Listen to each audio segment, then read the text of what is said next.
We used to be a team no one respected. We used to be a team no one feared. That was then. This is now. First victory of the year on the line. Goff's got it. Back, looks, throws, end zone. Yes, caught! You know who we are. 10-5, end zone, touchdown, Detroit Lions! And you know where to find us. We won't be far. We'll be on your front porch waiting for you. We are the New Era Lions. And we are driven by Detroit.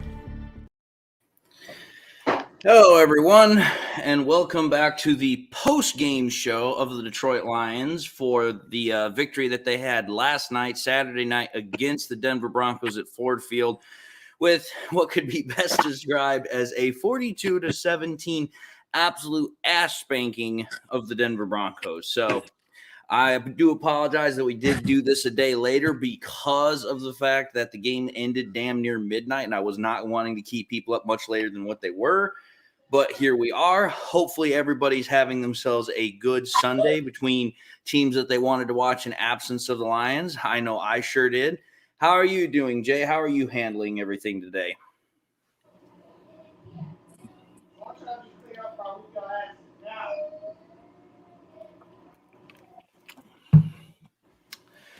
Well, certainly a mouthful.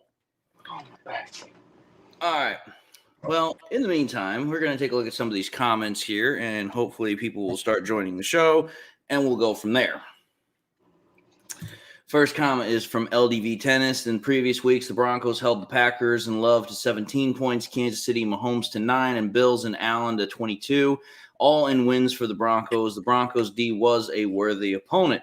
He then follows up with, since week 7, passer rating against the Broncos, Love was 90.8, Mahomes was 59.1, Allen was 59.3, Stroud was 106.1, and Goff was 134.6. He then says, hit the like button. Motown Mitch says, the Goff difference, I like it, very interesting stats. Buckeye in Michigan says, it's great to be a Detroit Lion. Jeff Gianard says, LDV comes in strong.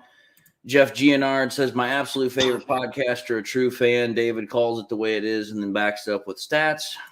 That definitely gets a star from me. Jay Goodwin says, thanks to Cincy, Cleveland, and Tampa Bay, we're the only NFC North team to win this weekend, which that definitely makes me feel very good after how we handled our business. JDC says, don't scoff on Goff. He's the right here right now. Coach Dan Campbell, you rock. Go Lions. Chuck Osborne says, it was an awesome game, plus all 3 NFC North division teams. Chicago, Green Bay lost today. Minnesota lost yesterday, putting the Lions with the only win this week. LDV Tennis says, 1 minute from showtime. Patty Grimes says, what's up? Not much, Patty. Just, kind of waiting for people to show up. And so that way we can get some more people in here so that we can have other discussions. But we'll wait for a little while longer. And if not, we'll just kind of go with what we got. Galloping Lake 6 says, I didn't watch the game because I didn't have any of my streaming services that carried the game. I thought just as well it would probably be another heartbreaking loss. I followed David instead. Nick Burton says, LOL, Cowboys might not be hard to beat. They're losing versus Buffalo. Patty Grimes says the Cowboy versus Buffalo game is on. Jason says, so glad the Packers lost. I got to admit, that was the one game that I was most interested in. Since the Lions weren't playing, I wanted to see the Packers lose, and Baker Mayfield had himself a hell of a game, played very well against the Packers, and gave them their 8th loss of the year. So that was very nice to see, because now it means that the Packers have no chance of getting the division title. The Bears have no chance of getting the division title, even though they already didn't. The only team that is left in our way is the Vikings, but we'll talk about that a little bit later. Facebook user says the defense played awesome, which we'll talk about that as well. Buckeye in Michigan says there wasn't a lot of mistakes made by the Lions last night. Hope J-Mo is all right. I think he's fine. Like I said, I thought I saw him on that one play where Khalif Raymond got ran into by the opposing player for fair catch interference. I thought I saw him, so I think he'll be fine. Nick Burton says, worried about Eagles tomorrow because of who's calling plays on defense. Oh, yes. I already know Lions fans have got that one kind of like whatever, because anytime they hear that man's name, they instantly cringe. LDV Tennis says, I think Jame will play downs after that bad landing. Melinda says, let's go Lions. Hi, David. Brian Matias says, do the Lions have a playoff spot now that the Packers lost? No, not yet. The Lions, the only way they're going to get a playoff spot now is that they have to wait until Monday night against the Eagles and in the Seahawks game, because since the Packers lost, the only way that they could have won without the Seahawks is both the Rams and the Buccaneers had to lose, or the Rams and one other team had to lose. Well, I already know the Bucs won, so realistically, in order for the Lions to get the playoff spot this weekend, the Seahawks have to lose against the Eagles, which is not exactly an impossibility. Independent says not yet, Brian, but the Lions will. JDC says Lions V8 was hitting on all 8 cylinders last night.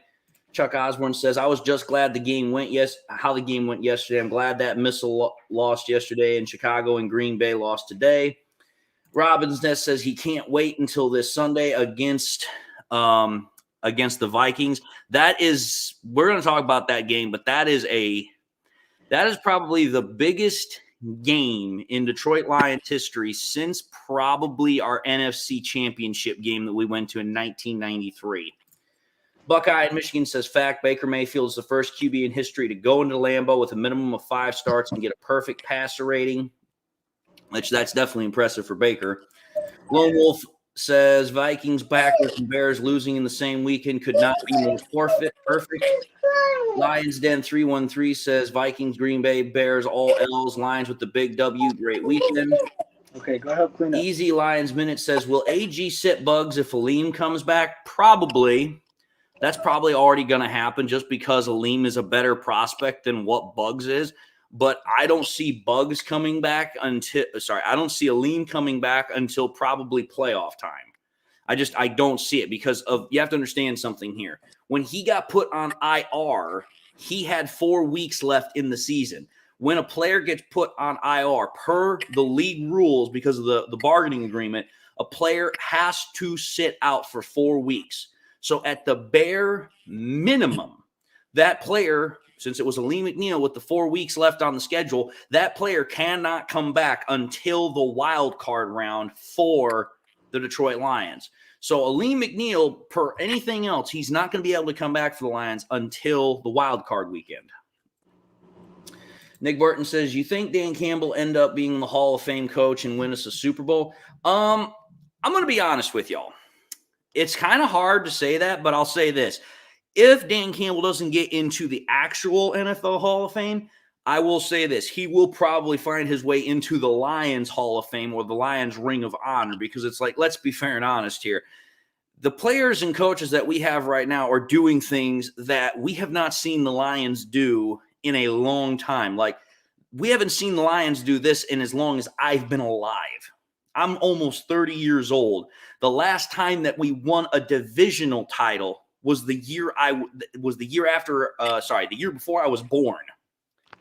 Patty Grimes says, can we get off the bench golf for Hooker bandwagon? I was never on that, but I would be very happy if we could just drop that whole nonsense.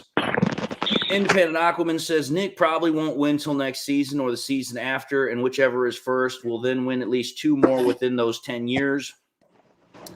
Chemical says he'll be in shortly in the comment section.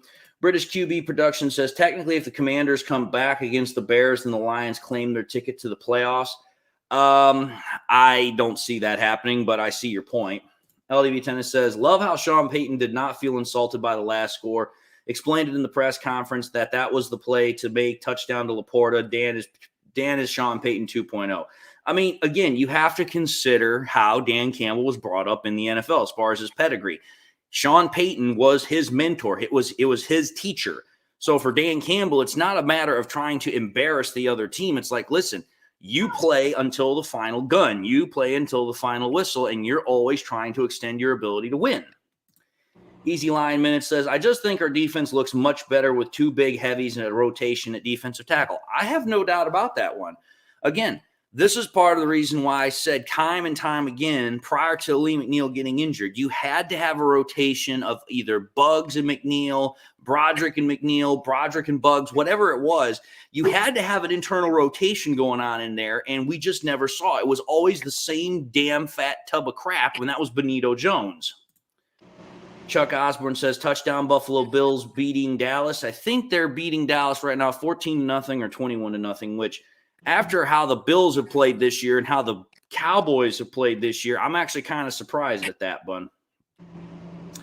British QB Production says, technically, if the Commanders come back against the Rams. Again, not likely, but still, I get your point. Joseph Ostin says, Dow Campbell would scream at his QB on the sidelines like Peyton did. Well, again, you have to understand something here. Campbell is an old school style player, but he's got a new era style and mindset. Not the same thing with Sean Payton. Sean Payton was directly under freaking Bill Parcells' tutelage, so he's still very much that, I'm going to scream at you on the sideline kind of mindset. Steve O'Baby says, the last time the Lions won the divisional title, I was only 13 years old back in 1993. Independent Aquaman says, to Lions Minute, well, thankfully AG finally benched XGM. Patricia's underperforming. Jacobson finally did in-game adjustments. Hopefully Glenn continues to mature as a coach. Buckeye in Michigan says, I know one thing, my uncle is regretting not having Jahmyr Gibbs and Sam Laporta on his fantasy team. I've always had Sam Laporta, but I was not able to get Jahmyr Gibbs prior to the season, and I wish I was able to get him. I really do. But c'est la vie. Facebook user says, if he played great last night, he needs to stay in the starting lineup. We will talk about that later. Nick Burton says, do you think Slay would want to come back to Detroit? I mean, he might, but I don't think he's going to fit here. You have to understand something here. Number one, Slay would be the oldest player that we have. This is a team that is built and predicated upon young talent winning, and he's just too old. Plus, on top of that, I just don't think that Slay's mindset would fit in here because Slay is old school Lions. And it's like, yeah, I get it. He's part of that team. He's part of those teams that had to go through all that nonsense. But to me, it's just like, I don't see that being something that's going to interest him. The Eagles are still considered one of the front runners for the Super Bowl. The Lions are kind of considered a dark horse for the Super Bowl. Jason says, yeah, the last time we won the division was 93. The Vikings game is huge. Easy says Aqua 100% and Tracy Walker for Iffy. I was a huge fan of Walker. They're proving me wrong on that. Iffy is a menace. Brian Matias said, had a buddy at work who had Goff on his bench this week on his fantasy team. Now he's kicking himself. The only time I've ever had Goff on the bench is when it was a bye week. Otherwise, he's always been my quarterback. And I think in total, I've lost 3 games on fantasy this year. So I think I'm doing pretty good. Let's see here. LEV Tennis says Gibbs' contact balance is insane. I'll agree with that. Patty Grimes says, did you see the comments Taylor Decker made about how sick he is of people making Goff always the scapegoat when they lose? Yeah, I saw it, and I definitely referenced it. Jay Goodwin says, I was 1.5 when the Lions last won the division. I wasn't even born. Braylon Dennis says, yo, AG, where was this defense the past few games, huh? Trust me, I wish that, again, I've always said this about Aaron Glenn. I've always said this about the defense. If Aaron Glenn could have a defense like what we saw yesterday, consistently, week in, week out, I would have no problem with him being the defensive coordinator. I would have no problem with him maintaining his job. But it's like, listen, that type of game that we saw, we have literally only seen that come out of this defense 3 other times the rest of the year. 2 times was against the Atlanta Falcons and the Green Bay Packers earlier in the year, and then again the Carolina Panthers game. Other than that, we have never seen the defense play like that. And we've played 14 games. That means only 4 out of 10 games this year, the defense has played to a level that is similar than that. That's a problem. Don't get me wrong. I love what I saw yesterday, but it's like, listen, I need to see that almost every other week or every week, and have not seen that. Rutch Hustle says, yo, Dave, how's it going, my boy? Pretty damn good. I'm definitely feeling good, but definitely tired too, but it is what it is. Silent says, I'm hoping they try Iffy at the X. I mean, we'll see what happens. Rich Hustle says, now that's how you play defense. From now that's on how you play defense. Mike Lowry voice from Bad Boys. Patty Grimes says, I just graduated from high school when the Lions last won the division. Jiminy crickets. Independent Aquaman says, Ravens versus Jaguars. Who will win? Jags below average record at home and Ravens almost perfect away from home. Records on the road versus at home, I kind of think are a little overrated and a little misleading. I think it comes down to just who's going to play it more, more competitively, especially in the fact that we're in December football. December football is less about records and more about who wants it more, who's going to put more effort to try and win. Chris Mason says, put Bridgewater out there, give Goff a real break. Nah, let Goff keep sticking it to the SOL fans. Easy Lions says, does Goff play better when he isn't hyped up? I don't think it has anything to do with if he's hyped up or not. I just think it has to do with the fact that, hey, is the team playing well? Is the offense gelling? Is the offense got a good game plan? These are all things to consider. Mr. Marcus 42 says, are you liking the benching of Tracy Walker for Ife Melifonwu? I'm going to just say this. I like it because I'm first and foremost getting a much more comprehensive viewpoint of what Ife can provide. Because we have to be honest here, Tracy Walker, while he is a good leader, he doesn't have that same consistency factor like things like Kirby Joseph or Brian Branch have been putting out. Again, Tracy Walker is kind of hit or miss from time to time. The one thing about Ife is we drafted him in third round. We haven't seen a whole lot of him the last couple of years because of injuries. Now that he's fully healthy, he goes out in the very first game. He absolutely freaking dominates. It's like, if that's what Ife can provide when he's healthy, I would much rather have Ife out there than Tracy Walker, because it's like, listen, Tracy Walker's kind of hit his plateau. He's not going to get any worse for a while, but he's not going to get any better. Galloping Lake 6 says, was Jack Campbell playing the middle linebacker position again? If he wasn't playing the middle linebacker position, they might have moved him outside again, because I do know when Barnes got injured, they had to reshuffle everything for a bit. Joseph Ostin says, Goff is the best I've seen minus Stafford, but only been watching since the 70s. I would say this right now. If we're talking about the hierarchy of Detroit Lions quarterbacks, it's literally like this. You have Bobby Lane, number one, because he's the guy with the championship wins. Then it's Matthew Stafford, and then it's Jared Goff. And then after that, you can argue and debate all you want. You could probably put Eric Kramer number 4 because he's the last Lions quarterback with a playoff win. But after that, you're starting to split hairs. It really doesn't matter, because after that, it's kind of like, well, could you go with Danielson? Could you go with Plum? Could you go? There's several different ways you could go with the argument, but it's like, listen, nobody really cares, because all the quarterbacks really after Goff pretty much were there, just didn't do much of anything. Rich Hustle says, I loved how Melifonwu played. He should have been playing. Silence says, it shouldn't have taken this long for AG to figure out Walker and Jacobs shouldn't be on the field. It also shouldn't have taken this long to know when he sends 5 consistently good things happen. Again, it's like I've said with people that say that Jared Goff should be better under pressure. It's the opposite for when you send 5 on defense. Most of the time, quarterbacks are not going to handle that much pressure very well, which means it's better for the defense, worse for the offense. Braylon Dennis says, thank God our O-line is back and healthy. I will never take our O-line for granted again. Again, everybody thinks about the offensive line just as a sort of like abstract concept, but the offensive line is very, very important. When it's banged up or when the starters are not in sync, you can see what results that leads to. And 9 times out of 10, it ain't pretty. Motown Mitch says, easy Lions minute. Goff plays better like any QB when the O-line protects him. And again, that's like any quarterback. When a quarterback is protected and given time by their offensive line, you would be surprised how well most quarterbacks will play. That's just a statistical, logical, proven fact. Chris Mason says the pass game opened up the run game. Yes, it did.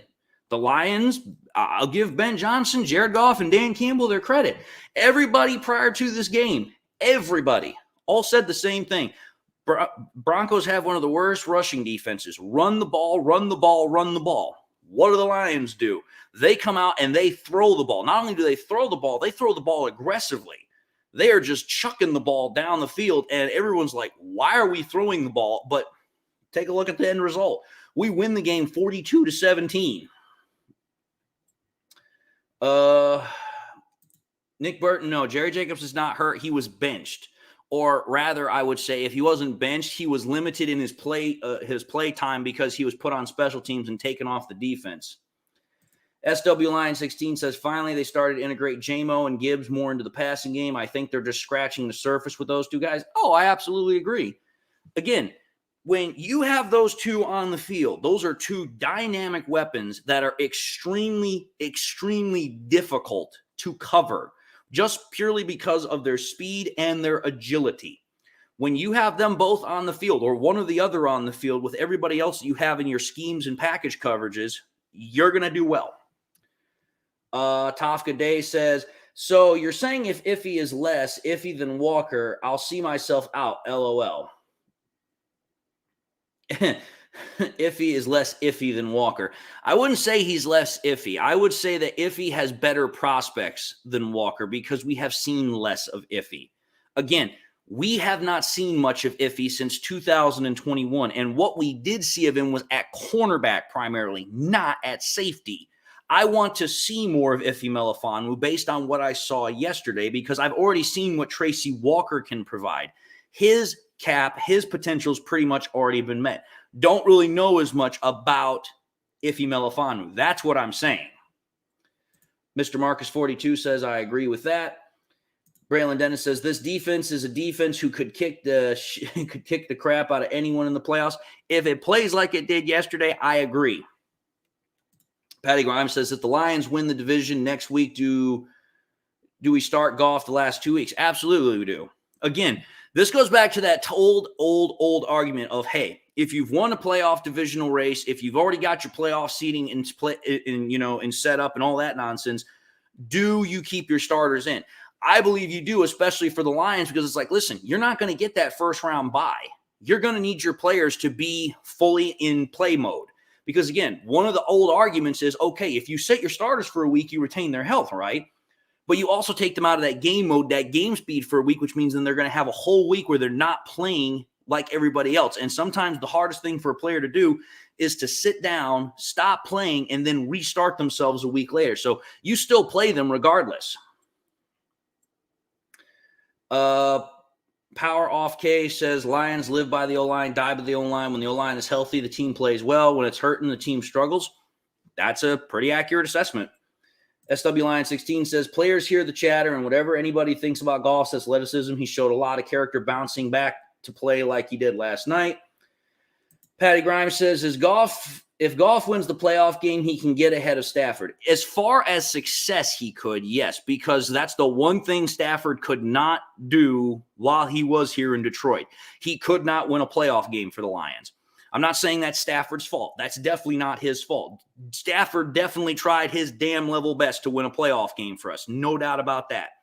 But if Goff is able to win a playoff game for the Lions in only his third year as the Lions quarterback, when Stafford was the quarterback for the Lions for 12 years, so Goff would have done it in a fourth less of the time than what Stafford did. At that point, then yes, I would say Goff leapfrogs Stafford as the second best quarterback in Lions history, purely from a success standpoint, because Goff would have to play in Detroit for at least another 6, 7, 8 years to even come close to matching frickin' Stafford in terms of production. Rich Hustle says, I absolutely loved how he disguised the blitz and blitzed the corners and safeties. That's what we need more of. I absolutely agree. LDV Tennis said, versus the Broncos, Goff made a lot of plays with 2.5 seconds or less. Those are not dependent on O-line play. Again, old adage, but it's tested and it's true. When you have a quarterback that snaps the ball, on average, that quarterback needs at least 3 seconds to be able to get the ball into their hands, survey the field, and find somebody open. Quarterbacks are getting faster and faster because the offenses are designing plays that are quick-hitting plays you can pretty much get done in like 2.5 seconds. That way, it takes the majority of the stress off of the offensive line and just gets the quarterback out of the hand. It gets the ball out of the quarterback's hands as quickly as possible. Rich Hustle says, shout out to JMO as well. I didn't think he dropped one pass targeted to him yesterday. No, he didn't. And he actually made some really, really tough grabs. So that was nice to see out of him. SW Lion 16 says, in obvious passing downs, I would have 6 DBs out there. That way you can have 2 to 3 speed rushers, including in blitz packages, which is especially needed with mobile quarterbacks. Again, there's multiple ways you can get at mobile quarterbacks. There's multiple ways you can have good coverage and also blitz. It just depends on what you're looking for. Tafka Day says, I didn't see the highlights until this afternoon, and damn, did J-Mo make some tough catches. Yeah, he made some really, really good catches. Easy Lions Minute says, Aqua, did see the video once again. I've never been against Goff. Disagree with the 20 yards in air as a deep ball personally, but Goff looks best to me when he got that dog mentality, it seems. Again, I'm not going to get into that whole deep ball nonsense anymore because it's like, listen, I checked it everywhere. You can go to PFF. You can go to FTN. You can go to NFL. You can go to PFR. You can go to just about any freaking personal database that is using NFL stats. They all say the same thing, that a deep pass is considered 20 air yards or more. That is a deep pass. The fact that people think that a deep pass is a bomb of like 40 or 50 yards or more, that's just ridiculous. Most quarterbacks do not make that kind of a throw on a regular basis. That is a literal Hail Mary, like, hey, you're just putting it out there or there's a broken coverage. That's not a pass that you make routinely. Brent DeWitt says, guy laughed at me last week when I said Goff is deadly with time. Haven't heard from him since. Pretty much Goff killed him into submission, killed him into silence. Joseph Ostin says, look like Ragnow is the MVP of this team. I mean, Ragnow has a huge, huge part of this team's success. Again, I've said it before. I'll say it again. When you take a look at the centers of the NFL, center number one, in my honest opinion, is freaking Jason Kelce of the Philadelphia Eagles. He is 1A. But 1B is Frank Ragnow. That is how damn good Frank Ragnow is. And Frank Ragnow is never going to be 100% healthy for the rest of the time that he plays in the NFL. Let's see here. Silence says, Bills are showing a good blueprint on how to beat the Cowboys. D, use Gibby a lot. SW Line 16 says that I'm right. Most QBs do not excel under pressure. Goff was struggling, but it was primarily due to the O-line not protecting him well. Again, you have to go back to those 4 weeks where we were really struggling on offense. What was the one consistent problem we kept having? Interior offensive line protection, because we were constantly shuffling the guard and center because either one guard was out or the center was out and there was no stability. And that's where the majority of the pressures were coming from the interior offensive line, not the exterior. Now, granted, the game against the Bears, completely different story. Taylor Decker just got owned in that game by freaking Yagaku and freaking Montez Sweat. Power of K says, I know, but it's not just Goff. The D depends on the O controlling the game. Again, this is why I have sometimes a problem with Lions fans, is that what they fail to realize, at least most of them, is this, that the whole concept of football is a team game. Can you win games where one unit excels better than the other? Yes, you can. But it is much easier. It's much more maintainable. It's much more of a consistent winning process if both units work together and you play complementary football.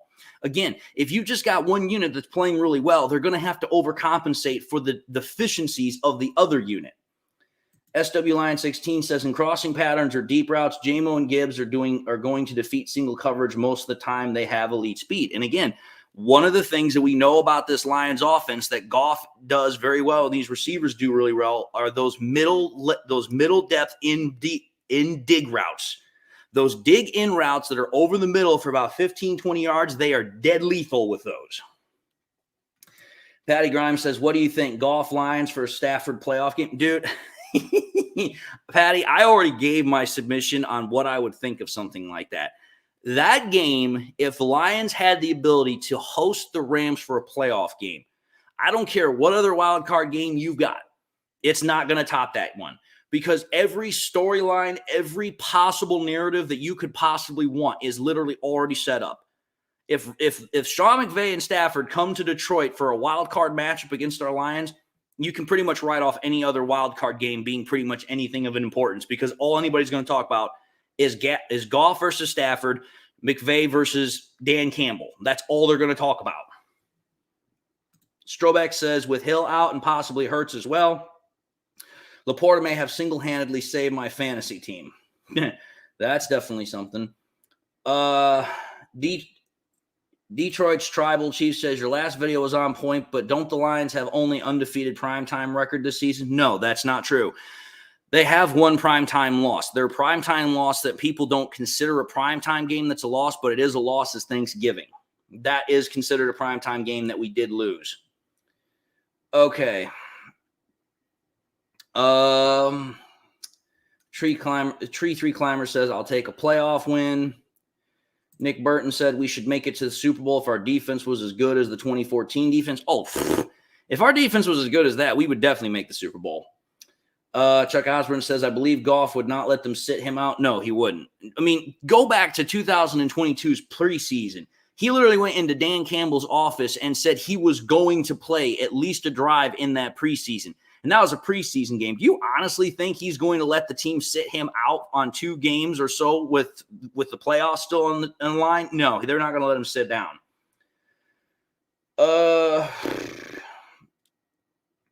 LDV Tennis says, best throw Goff made against the blitz throw to Reynolds on the fade. I mean, that was definitely one of them. I also think the one that was on the back wheel route to Sam Laporta for that first touchdown was pretty damn good as well. Boo Booth says those early deep shots were paying dividends. Detroit Tribals Chief said, should we be more confident they can beat Dallas? Should we be more confident? Yes. But should we be overconfident? No. I think this Lions team can be competitive against Dallas. That's as much as I'm willing to say. SW Line 16 says, Bo, I agree. Those deep shots early gave Denver something to think about. They had to defend the entire field. Lone Wolf says, good seeing J-Mo making tough catches. Meanwhile, Kadarius Toney or Darnell Mooney can't even catch a case. They can't catch a cold in winter. That's how bad they are right now. Justin Leonard says, Goff isn't the right QB for J-Mo. Every time he gets separation, the ball is off target. You do realize Goff targeted him 7 times and got the ball to him 4 out of 7 times. So more than 50% of the time, Goff got the ball to him, right? Tafka Day says, Goff has sufficient arm strength, in my opinion. Sure, he can't throw it 50 yards on the run with just a quick flick of the wrist like Josh Allen, but Goff is plenty good. Again, every quarterback has a different ability that makes them special. Josh Allen has the ability to just flick a ball and literally that thing will fly 60 freaking yards down the field from wherever. That's not what Goff does well. What Goff does well is surgical, tactical strike precision from the pocket that tears apart defenses, and he's deadly lethal off of play action. That's what Goff does really well. LDV Tennis says, J-Mo has to learn how to hit his landmarks. His route running is still sloppy. That's the problem Goff is having. He can't tell where J-Mo is going. SW Line 16 says, Stafford was here for 12 years and didn't win a single playoff game. Goff is only in his 3rd year here, and I think he's shown the ability to lead this team. Just give him enough time to throw. Jay Mommy says, the Lions built the offense around Goff. Rich Hustle says, all Goff's got to do in the offseason is curls and single-arm dumbbell presses to increase his arm strength. Well, that's kind of a misnomer because you also have to increase the muscles for the trapezes. You have to increase the shoulder muscles. You have to increase the rotator cuff muscle. There's a lot of stuff that goes into throwing. But the biggest misnomer is the arm is the primary component of getting a stronger throw. That's actually the least likely cause of how you get a stronger throw. The best way to increase your throwing distance is to build your core. Because your core is, in essence, kind of creating that torque, and so as your body twists, that's what's keeping that. That's what's allowing the ball to launch with the velocity that it has. Justin Leonard says, "Easy, I agree. I just don't think Goff is the QB to fully unlock J-Mo's deep threat ability. It's a fit thing, not necessarily a critique of Goff. He's elite throwing in the middle of the field. Like I said, every QB has something that they do really well with." Tafka Day says, I hope no one gives the Lions a chance against the Cowboys because I think that would greatly improve their chances of winning. Timothy Team Groot says, I don't understand what you're saying there, my friend. Braylon Dennis says, Goff is the man. F y'all if you're not with it. I'm just going to let that one go because I've said it more than enough times. Gun Guy says, Goff is a dog wondering what happened to all the haters. Better yet, he's kind of like freaking what's his name? John Travolta in freaking in Pulp Fiction when he's standing around and he's looking around for the person and he's like, well, where is she? Where'd she go? What am I doing here? Patty Grimes says, what do you think of Laporta owning rookie tight end record, needs 320 yards, 4 touchdowns, and 11 catches in 3 games? I think it's possible, but we'll see what happens. LEB Tennis says, where are the Goff haters? They disappeared. Timothy Team Group says, are you still demanding AG be fired? Am I demanding he be fired? No, I'm not demanding he be fired. But at this point, it's more like, okay, I just saw you do this against the Denver Broncos. That was a great game plan. That was a great design defense. Do it again. Do it again. Again, that has been the biggest gripe I've had with Aaron Glenn is the damn consistency factor. Do it again. We're about to go up against a Vikings team that is literally on its, third or fourth starting quarterback of the year. If you can't do the same thing against the Vikings that you did against the Broncos, there's going to be a problem, especially with the fact that their starting running back still injured, especially with the fact that now they're starting Nick Mullins, who pretty much gave the game away for the Vikings against the freaking Bengals. It's like, listen, you should be able to take that Vikings team and dismantle it, just like you did the Broncos. Detroit Tribal Chief says, I think they're going to beat the Cowboys because if the Cowboys lose tonight, that game would determine the winning seed right there because we have the same record and we win where Dallas would fall. Chris Mason says, why did everything gel after that first drive? Offensively, it didn't. We had to go through 2 more drives where we kind of stalled and then it started going well. Let's see here. Bo Booth says, I liked your singing last night, whatever it takes for a win. So be it. Mario Marufo says, I went back to the beginning of the stream and set the speed to 2 times. I mean, I'm going to say this right now. I don't know where everybody was that was supposed to be here for the 5:30 stream. I told everybody, hey, 5:30 is when we're starting this. The only one that showed up was Jay because I told everybody 5:30, and we're already 40 minutes in, and still nobody has shown up. Jacob Small says, Woodward heavyweights eating their words after Goff's performance exceeded expectations for the game. Oh, they'll eat their crow for a day, and then they'll find something to complain about again. That's just what they do. I still find the fact funny that Woodward decides to use the stats that I've been using for 2 years and say, oh, yeah, well, we just found those. No, you didn't. I've been spitting those facts for the last 2 years, and everybody wanted to say I was just puffing up Goff because all I would use was freaking stats. Braylon Dennis says, did we finally get over our third quarter lulls? At least for that game we did. Chris Mason says 101 are watching. Yeah, 101, 103. It kind of bounces a little bit around here. Motown Mitch says, what's your final record prediction for the Lions, David? I've said it since the beginning of the season. I said literally, the Lions were going to win probably about 11 to 12 games because based on what I saw that the Lions were probably going to win 11, 12 games or lose 5 to 6 of them. It was just going to depend on where they won and where they lost certain games. But I will say this. The teams that I thought we were going to lose to, completely different. I thought we were going to lose to the Chiefs. I thought we were going to beat the Seahawks, and the exact reversal of that happened. But all right here. At this point, we've kind of caught up with the comments here, and I can't hold off any longer waiting for people to get into the stream. And I'm just going to move on. I'm going to start getting into the questions here because we've almost been at this for 40 minutes. So we're going to go at it. So Jay, are you available? Yeah, I'm here. Okay, so we're just going to start this because I don't know where everybody is because I told them 5:30 and we're 40 minutes in and they still haven't shown up. So we're going. So in your opinion, Jay, who are your biggest winners from the Lions primetime win against the Broncos? Biggest winner is going to have to obviously be coaches. Coaches definitely stepped up. And if he stepped up big, Laporta, Goff with them 5 touchdowns, no turnovers. It was really a whole team thing for me, but those are probably like the biggest people. I agree. I mean, to be entirely honest, that's kind of what I was going for was the whole team won. The whole team won that game because that was probably the best all-around team effort that we have seen out of a Lions game since arguably the Panthers game. But again, biggest winners, definitely Coach. The fact he went over his mentor. The coaches did very, very well, whether it was AG, whether it was Ben Johnson, whoever. They played a very good game plan. It worked very well. Goff had a great game. Laporta had a great game. Gibbs had a great game. JMO continues to get better. St. Brown jumped back into the 100-yard compartment. If he had a great game, like everybody played very, very well. And coming into the stage is DC. How's it going, DC? Bar hopping, chick cruising, usual day. Sounds about right.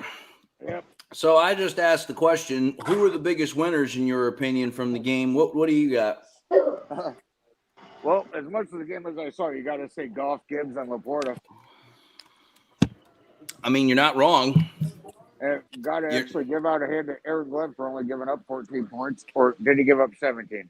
17. Yeah, okay. Aaron Glenn, and I gave it pretty much a win for Aaron Glenn.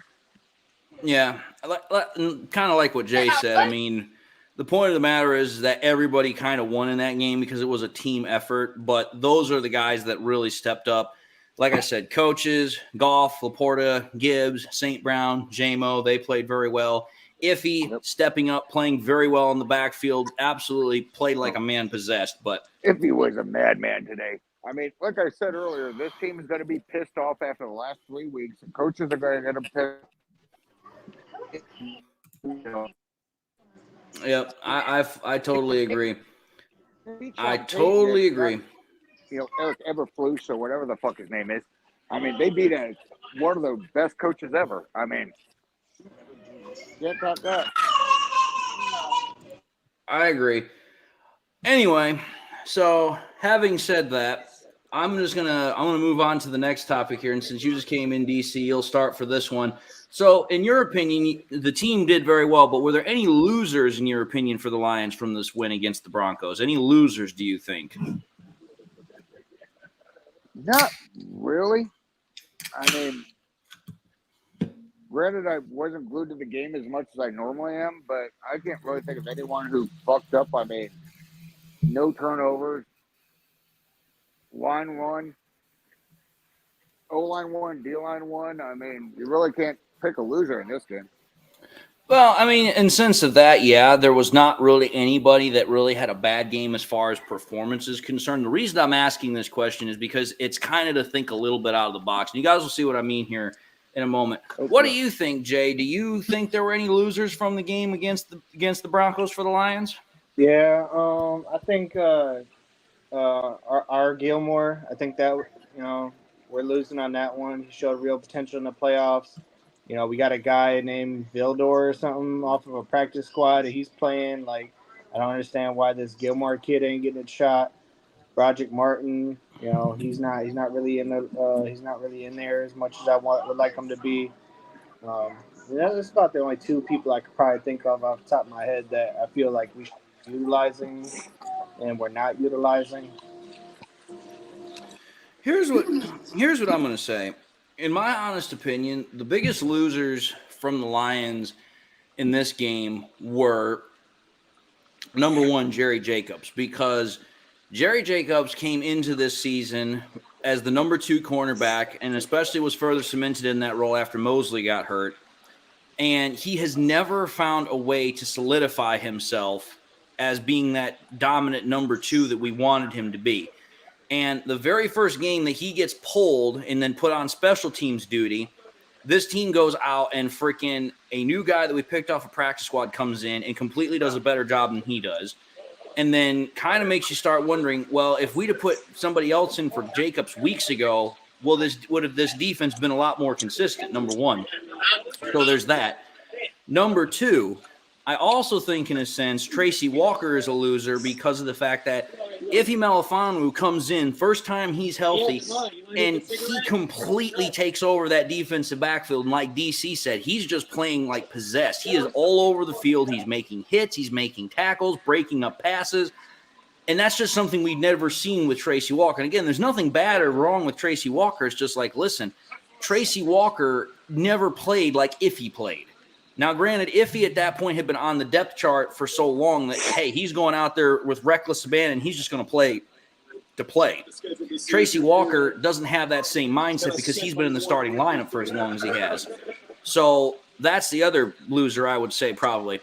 But the other loser I'm going to say is this, and it's not a loser in the typical sense, but you got to think about it. It's got to be Teddy Bridgewater too, because like, listen, man, Teddy Bridgewater comes here. Everyone's thinking that maybe this could be a place for him to kind of, once again, maybe gain some experience, kind of sit back and then wait for a team that really needs a starting job next year.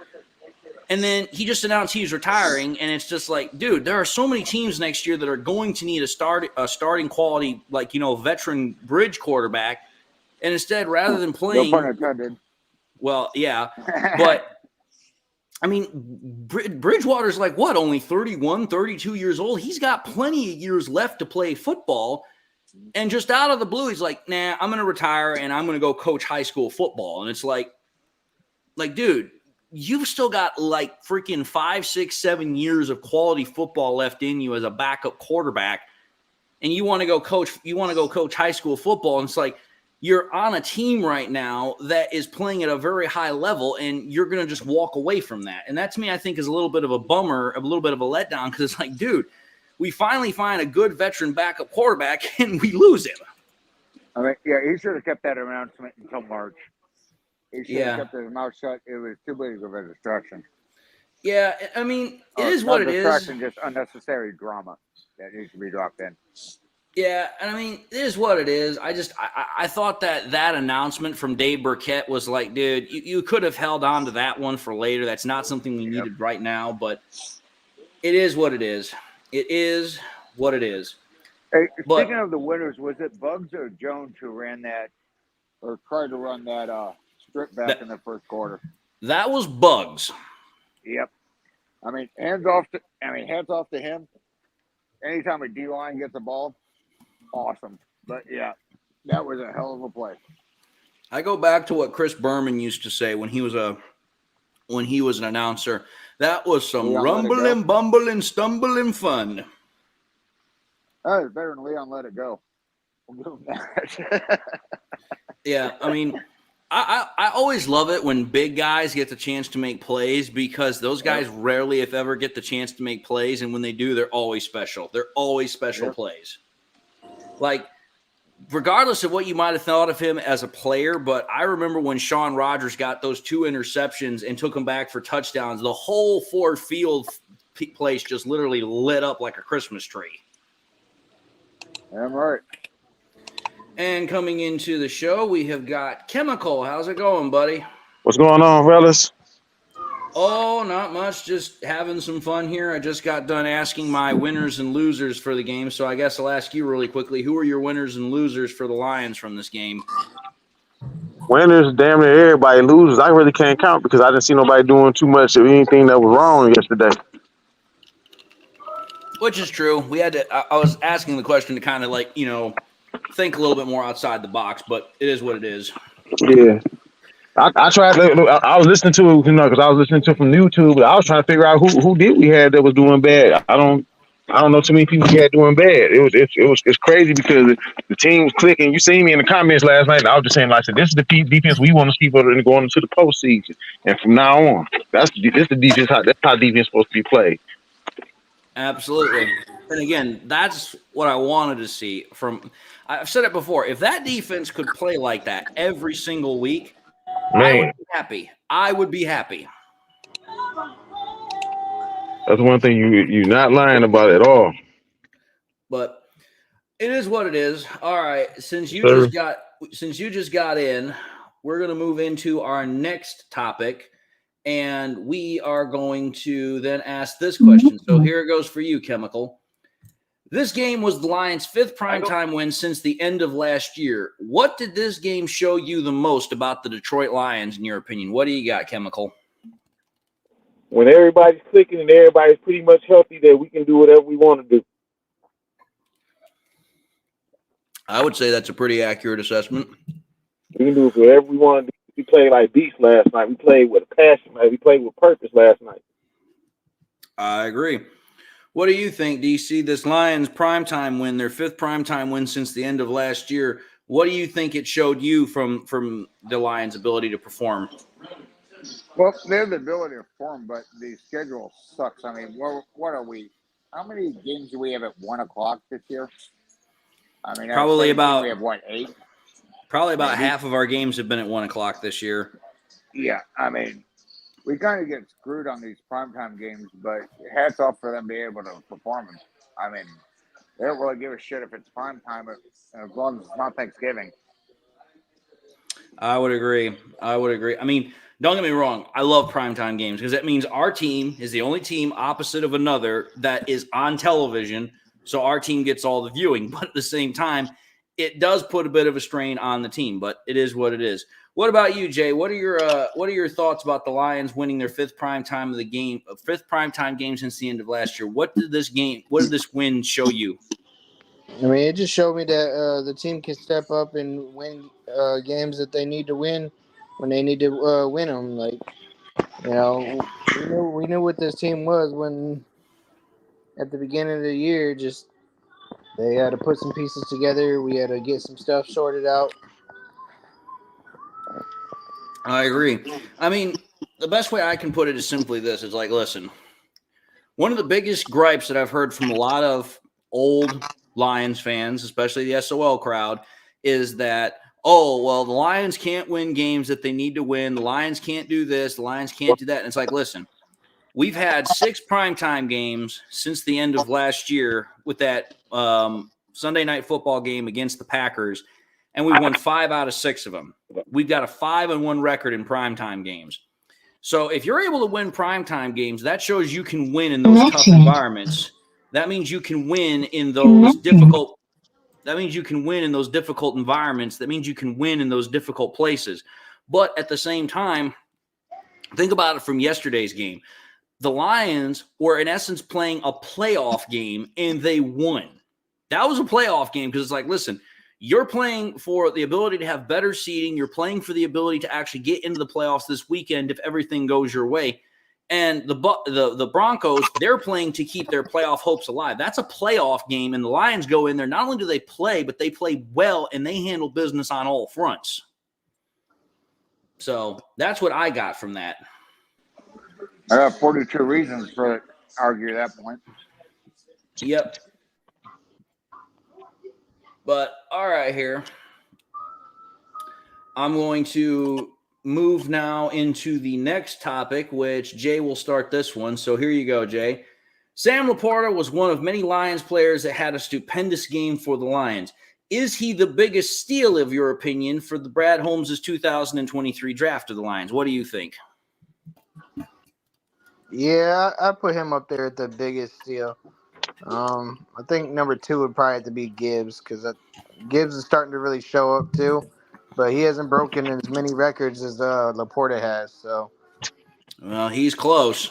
He is close, but I get your point. What do you think, DC? Do you think that Sam Laporta is the biggest steal for Brad Holmes from this last draft that we had? Yeah, name the top 5 tight ends in the league. Name the top 3 tight ends in the league. Laporta's name's coming up. Absolutely. I mean, that's not a lie. I mean, the top 2 tight ends are going to be the same no matter who you ask. It's going to be Kelsey and Kittle. But then that third tight end usually is either Hawkinson or Laporta. And for Laporta being that as a tight end that's a rookie, that's pretty impressive. But all right, what do you think, Chemical? Do you think that Sam Laporta is the biggest steal of Brad Holmes' draft this year? Absolutely, yes. I would say absolutely. Last night they said he's the number 1 tight end in the NFL above Kittle. Probably statistically wise, anyway. Yeah, they were saying that, and I was shocked. Man, not necessarily shocked because I know he's been doing this thing, but they was like he's up there with Dick Buckus, not Dick Buckus. We think about something totally different. We thinking about Mike. You're talking about Mike Ditka. Mike Ditka. That's what I was trying to say because I'm thinking. I don't know why I thought Dick Buckus. You know what? I thought about Dick Buckus because I'm thinking about Campbell because Campbell had won the Dick Buckus Award when he was in college. Mm-hmm. So we got some steals from out of Iowa. We got some steals from out of Iowa, and Jack Campbell was actually doing his thing too because he's side to side, up and down the field. He's on coverage and everything else. Yep. I mean, the way I look at it is very simply is like, listen, you say what you want about Gibbs being a first round running back. He is more than provided ample return on value for that first round draft pick already in terms of the fact that he's got over 1,000 scrimmage yards. He looks like he's probably the best running back that the Lions have had in a long time. We'll talk about that in a minute, but it's like, listen, Jack Campbell, he's looked pretty good. Brian Branch has looked pretty good. But the one that has stood head and shoulders above the rest of them has been Sam Laporta. Laporta has just been playing on a completely different level and has provided so much good things for this Lions offense that I'm going to say it right now. If Laporta is not in the lineup, this offense looks completely different in a really, really bad way. So I think Laporta is definitely the biggest steal of the draft, in my opinion, for the Lions. And that's out of a draft that had a lot of good picks in it. Yes, sir. All right. Let's move off of this topic and let's move into the next one. So, Chemical, you'll be up first here. So, talked about one rookie. Now we're going to talk about another one. Here it is. Jahmyr Gibbs has amassed 1,000 scrimmage yards, and he's on pace to break the 1,000-yard rushing barrier as a rookie. Could he be a consistent 1,000-yard rushing running back year in, year out for the Lions? What do you think? Oh, yes, sir. With him and Montgomery being here for that time, because they're going to be that tandem for the next couple of years. I believe we can do that every year. As a matter of fact, they said we got the best running back tandem in the NFL. I definitely agree with that, too. Yes. I definitely agree with that, too, because, well, I'll save that comment till afterwards. But what do you think, DC? Do you think that Jahmyr Gibbs can be a consistent year in, year out 1,000-yard running back for us? I think DC is getting himself something to drink. So we'll go to Jay. What do you think, Jay? Oh, hell yeah. I mean, you've seen it. Anybody who was watching the game could see it. Like, you've seen, like, every time he got the ball and he did them big rushes, he was using that fancy footwork. Like, there was multiple times I thought he was going to take it all the way to the house. I agree. I agree. I think DC is probably getting himself a drink, so I'll fill in until he comes back. But the thing with me about Gibbs is that Gibbs can play like a running back that, and I'm probably gonna hate myself for saying this, but I've watched him play enough to see it and believe it. There was a comment on NFL Films that I saw years and years ago, and it was by Rams head coach Dick Vermeil, and he was talking about Marshall Faulk, and he's like, Marshall Faulk was a guy that could move his feet with what he saw with his eyes. Like, he would just react by what he saw by moving his feet. And that one run near the end where Gibbs almost got into the end zone off that 40-yard scamper, I'm literally watching how Gibbs is moving, and it's like, listen, he's just reacting to what he's seeing. He's going side to side. He's going backwards, forwards. He is just juking players. And it's like as if there's no thought process to it. It's just, hey, I see, I react. And I'm like, dude, I have not seen running backs do something like that. Usually there's a planned route or escape method. Gibbs is just trying to get away from people, and he's just making people miss like a pinball machine. So that, to me, I was just like, damn. I'm like, if Gibbs can stay healthy and if Gibbs can do that every freaking year, we got a special player.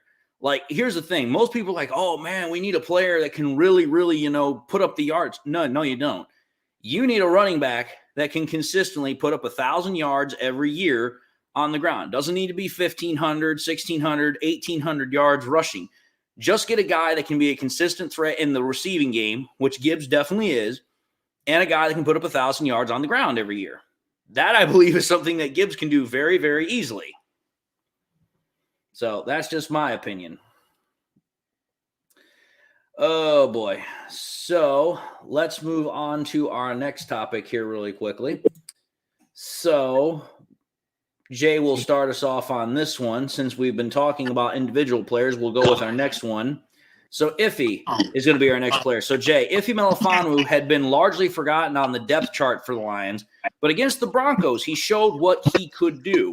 What was the most impressive thing about his performance in this game against the Broncos, in your opinion? I mean, his ability to read the offense. I mean, you seen him all over the field. You seen him stack Russell, forced fumble, deflections. Like, I really felt like I thought there was a interception gonna come. But I agree. What do you think, Chemical? What are your thoughts? Man, he's a ball hawk, man. He's everywhere. He was. And did you see how he made 10-yard run. 1, 5, 8, All right. 6. Answer your phone call, Chemical. Oh, my mic was muted. I got it, Chemical. It's all right. I just muted it. I got it. So, DC, are you available or no? Hello? What is? You hear me now? That's one thing you're not lying about at all. This thing right here going crazy. You hear me now? Yes, I hear you, Chemical. Oh, my bad. I'm out here tagging along with the wife and everything at the store. But anyway, like I was about to say, is that he's a ball hawk. He was all over the place. That guy ran 15 yards from the backfield and sacked Russell. He's on it. He's on one. I mean, I agree. I mean, the way I look at it is very simple, and it's like, listen, if he came into that game, and the one thing I saw from him probably better than anything is just his natural instincts. It's just like, listen, he trusted his gut. Like, you can talk about intelligence, which he definitely showed that he looked very intelligent on the field. He looked like he'd done his homework. But his instincts to play the sport, to play the position, to play what he felt was the right play, that's something you can't coach. You either got it or you don't. Because, like, you can talk about some of the smartest players that have ever played certain positions. It's like, you just got to have that edge. You just got to have that feel for the game to know, hey, something's about to happen. I better step up and make a play. Those are the guys that make a lot of really special plays. And it's just like, I don't know if he just was kind of like in tune with himself that night, but he was just like in the right spot damn near every time the ball was near him. And he was just making play after play after play. So that's definitely for me. That's definitely for me something that was like really, really impressive about Iffy from his performance was his ability to feel the game, his instincts. All right. With that having been said, Jay, we will start with you for this next question. So here we go. Question is, Jared Goff had a rough month for the fans, which we all know about that. But in this game against the Broncos, he shut down the critics with a 5-touchdown performance. So I got to ask you this question. Do you think Jared Goff has re-earned the trust of the fans? What do you think? I mean, he earned the trust in the real loyal fans. Them SOLers and Goff haters, they're like cockroaches. They're gone for now because the light is shining. But as soon as it gets dark and he makes one mistake, they're gonna be out here like white on rice. Well, you're not going to hear any disagreements from me, so I'll move off to Chemical. What do you think, Chemical? Do you think Goff has re-earned the trust of the fans? I don't know if he re-earned the trust of the SOL fans, but he never lost the trust of us real fans that see him really do his thing. You know what I'm saying? Those fair weather fans are the same ones that make us complain every time we lose a game. They tend to try to blame Goff. I mean, I'm not going to disagree with you on that either because, I mean, again – This is going to be a conversation that, depending upon what side of the spectrum you're on, is really going to peeve you off because you have to think about it here. The biggest part about this issue for me is how freaking what's the word I'd like to use? I'll just say how I don't know if I'd call it even asinine, DC. I'd call it bipolar. How fucking bipolar this fan base really can be. Because you think about it, when a player is doing really, really well, like go back to the first 5-6 games of the year for the Lions, Jared Goff was being thrown in MVP category conversations because he was playing at a really, really great high level. But then he has 3 bad games over the period of a month, and then everybody's back to, oh man, Jared Goff sucks. This is why the Rams got – and it's like, dude, nobody wants to take into consideration the injuries we're having with the offensive line. Nobody wanted to take into consideration why Jared Goff was having the turnovers he was having. Was it Jared Goff's fault? Was it because of just really stupid plays that the offense can't really control? All anybody was going off of, constantly saying again and again and again about Goff was, oh, he's got 10 turnovers in the last 4 games. And it's like, okay, yeah, he's got 10 turnovers. But how did those turnovers happen? Was it because Goff was just sloppy with the ball?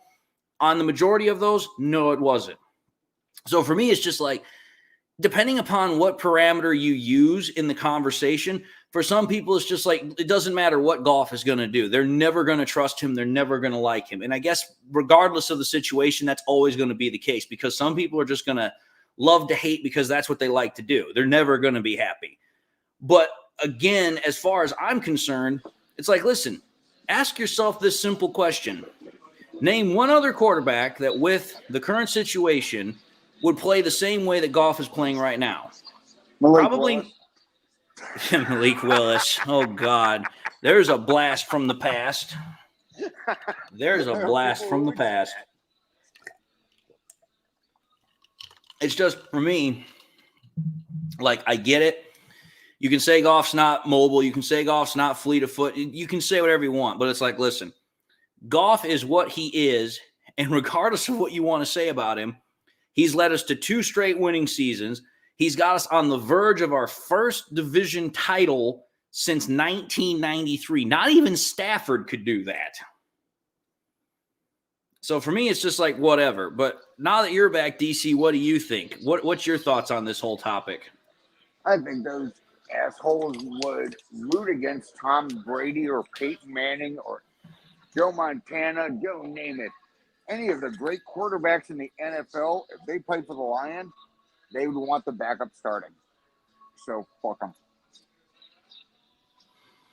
Yeah, I mean, it is what it is. I mean, again, the point of the matter is just like, listen, as the saying goes, it's popular, but it's true to this day. Haters going to hate.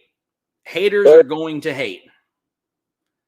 And it's like, no matter what you do, and again, I've heard this comment, but it's the truth. It's like, it's so stupid to say it, but it's the truth. I bet you money Goff could go out and win a damn Super Bowl for the Lions. And there'd still be haters that say, we need to get a better quarterback. And it's like, he just won a damn Super Bowl for us. No, he could win 7 and they would still say it. They just love to hate. I mean, that's all they are. So fuck them. They did it to Stafford when he was here. Oh, yeah, it's the same thing. Like when Stafford was here, it was like everybody was like, there were people that were all about Stafford and there were others that hated him because they're like, oh, Stafford this, Stafford that. And it's like, dude, Stafford has literally like one good player around him and he's still finding a way to win games with literally paper mache and scotch tape. Mm-hmm. So it's like there's nothing. The Goff could literally be the perfect quarterback, and somebody would still find something about him to complain about. That's just the nature of the game. That's the nature of the fans. Well, the fans are part of the game, regardless of how much sometimes we wish we weren't. But it is what it is. Fans, I use that in air quotes because if you just watch a team to hate them, you fucking suck. I mean, you're a loser. I agree because again, there are 3 types of fans that I call Lions fans. There are what I call the true loyal Lions fans that love the team. They'll stick with the team through thick or thin. You have the SOL fans that are so bitter that they're just going to continue to go back to the old bullshit. Or you have the ones that are even worse than that. You have the anti-fans. You have the fans that just hate the Lions and they just want to razz on the Lions because they've got nothing better to do. Because they're losers and they think it makes them cool. Exactly. And you find them everywhere. You find them on you find them on Twitter, you find them on Facebook, you sometimes see them in YouTube comment sections. It just happens all the time. Hey, sadly enough, Dave, did you see what I posted that message the other day that Washington Post of all newspapers had a great article about the Lions and Lions Did they? fans. I'm about to go back and read it. I don't know if I got a chance to read it or not, but I think I'm going to go back and try my best. I do apologize, folks. It has been a ridiculous 24 hours for me, so my timetable is a little bit off, so I do apologize for that. But let's move off to the next topic. And I'm going to say this here. I'd be willing to say this. About 95 to 99% of the people that are my subscribers or people that watch my show, I would consider loyal fans. Do we sometimes have an SOL fan or a hater that likes to pop in and cause a bunch of trouble? Yeah, we do. But about 95 to 99% of the people that watch this stream, they're loyal fans. They might get disgruntled. They might get disappointed like the rest of us, but it's like, listen, come rain or shine, hell freeze over or not, we're going to be here and we're going to be rooting for our Lions no matter what. SW Line 16 says, Dave, you make a great point. If the Lions win the division with Goff, that's something Stafford didn't do, and it was over 30 years ago that they last did it. That's a hell of an accomplishment. I mean, you got to think about it, folks. Think about that. We had Barry Sanders up until 1999. 1999, because his last year was 98, if I recall correctly. Yeah. And even 5 years after the last divisional win, we couldn't win another divisional title with the greatest running back arguably of all time. You can say Sweetness, you could say Emmitt Smith, but it's like, listen, you put Barry Sanders on a Super Bowl winning team, they're winning the Super Bowl about damn near every year. Mm-hmm. I agree. Did you see Hooker can't run a practice squad. I love. Did you guys see the golf apologies I put into the message room? Oh, I did. I put that on my Twitter account, and I did an @ for Woodward Sports, and be like, yeah, I would like you guys to fill this out ×5 for each of the touchdowns he threw. But I love this comment by Galloping Lake 60. Says, SOL, if Goff threw for 5 touchdowns in that game, Hendon Hooker would have thrown for 10. Fact. Oh, God. The guy is not taking. Hooker can throw for 5 touchdowns versus a practice squad. I mean, the thing about it with SOL fans that just bugs me to all hell is that, again, you talk about Jared Goff here. Goff has done stuff in his short career that some quarterbacks have not done their entire career. He's been to 3 Pro Bowls. He's been named the NFL Top 100 3 times. He's been to a Super Bowl.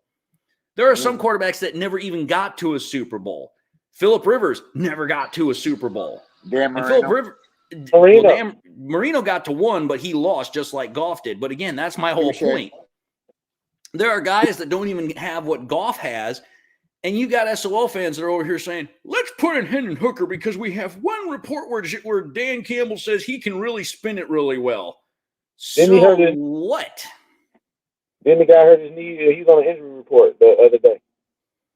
I mean, the thing about it is that SOL fans, they want to see Hendon Hooker because of one simple thing. They think that if they put in Hendon Hooker, they're going to all of a sudden capture magic in a bottle or lightning in a bottle, and all of a sudden you're going to have a guy like, Josh Allen or Joe Burrow or some shit like that. It's like, dude, Josh Allen's and Joe Burrows don't grow on freaking trees.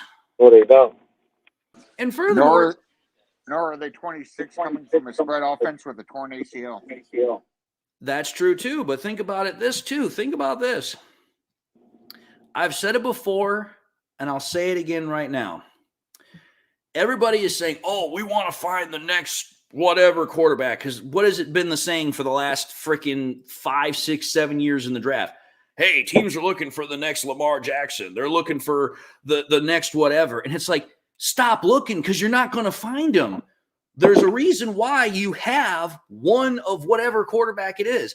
There's only one Brock Purdy. There's only one Lamar Jackson. There's only one Patrick Mahomes. There's only one Josh Allen, because you're never going to get another replica of whoever that is. You have to be your own individual player.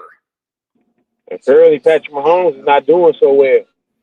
Oh, no, I know he's not. Did you see that one interception that got taken by that Patriots linebacker, and Patrick Mahomes goes off to the sideline, he just tosses his helmet? I literally saw that, and I was just like, yeah, it's not been his year this year. Sure, he wanted to fight the refs in the last game. Oh, he got fined for that shit. He got fined like $50,000 for that. Yeah. Hey, just think about it. If we would have drafted right, we could have gotten Josh Allen and Brock Purdy. Oh, that's the thing. Like, everybody keeps saying the same crap about quarterbacks. Oh, we could have had Justin Herbert. We could have had Josh Allen. We could have had a lot of things. Who freaking cares? Take a look at who we do have. Oh, that's right. We have Jahmyr Gibbs. Oh, that's right. We have Sam Laporta. Oh, that's right. We have Penei Sewell. Oh, that's right. We have Aiden Hutchinson. All those guys who make great plays for us. So rather than focusing on the guys that we don't have, how about we focus on the guys that we do have? Yeah. All right, what I miss, y'all? What I miss? Oh, we're just having ourselves a little bit of a ranting about golf haters that are about, oh, well, Jared Goff ain't this. Let's put Hendon Hooker in. It's just like, dude. Us? We did that?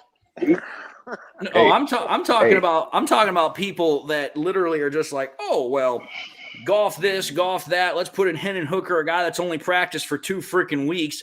Let's put him in to lead us through the last 3-4 weeks to get us to the playoffs. That makes total sense.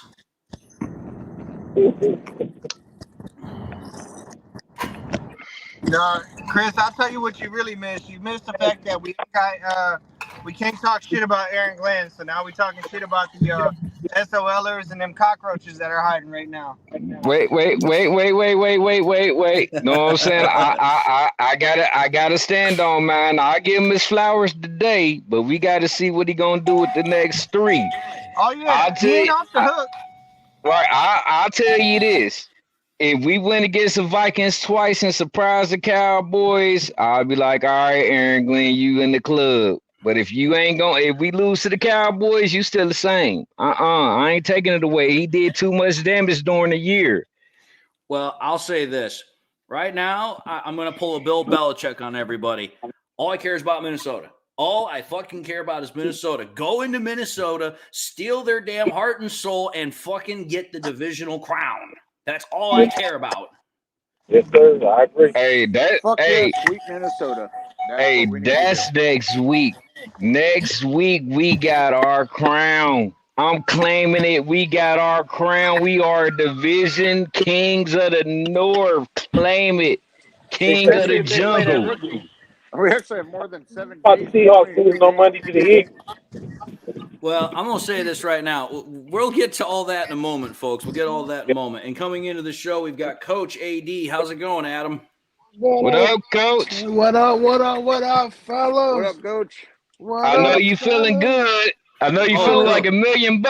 You know it. Trust me. Coach is feeling himself today. So I'll just ask you, Chris, and Coach really quickly some of the questions that I was just asking really quickly here. So I'm going to ask one question for Chris, and I'll ask another for Coach, and then we'll kind of get back to where we are so we can continue with the show. So, Chris, I'm going to ask you this question because you're the running backs man. So here it goes. Jahmyr Gibbs amassed 1,000 scrimmage yards, on pace to break 1,000 rushing yards for a rookie running back. First time a running back for the Lions. It's a rookie that's done that since 2004. Do you think Jahmyr Gibbs can be a consistent 1,000-yard rushing running back year in, year out? I think that's Barry Sanders' son. He got his DNA. I mean, I ain't saying that he is Barry Sanders, but yeah, he got his DNA, so I know he gonna get it. 2.6 all day. That boy ran for his life. Think about this, folks. Right now, you want to know how many yards Gibbs needs to crack 1,000 yards for the season? 4. No, not 4. Close, but not close enough. He needs 208 yards to crack 1,000 yards rushing for the year. And we only got 3 games left. As a running back, you can get that in 3. That's my whole point.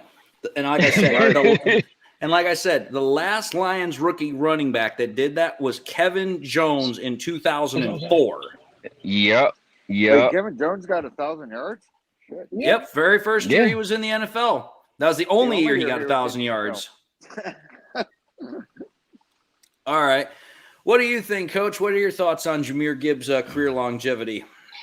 Well, if they keep using him the way they're using him, I think he has the longevity to amass 1,000 yards each year. You got to think he only touched the ball running wise 11 times and ran for 100. So let's say he averages 15 to 18. I could definitely see him getting 1,000 a year if we keep this offensive line. Because if I'm not mistaken, I may be wrong. Y'all can correct me if I'm wrong. Weren't all the linemen back yesterday? I didn't see rookie. I didn't see all the starting offensive linemen played yesterday. That was Decker, Jackson, Ragnow, Glasgow, and Sewell. Okay. Yeah, that's why you could drive a truck through some of them holes. Well, think about this, Coach. You just brought up how Gibbs only had 11 rushes yesterday. Think about this. Gibbs on the season has only ran the ball 138 times, and he almost has 800 yards. He is running at almost 5.8 a clip. 10-4. That's crazy. all I'm saying. Yeah, That's all I'm saying. Most people consider a running back that gets over 4 yards a carry to be doing a good job. He's getting almost 6.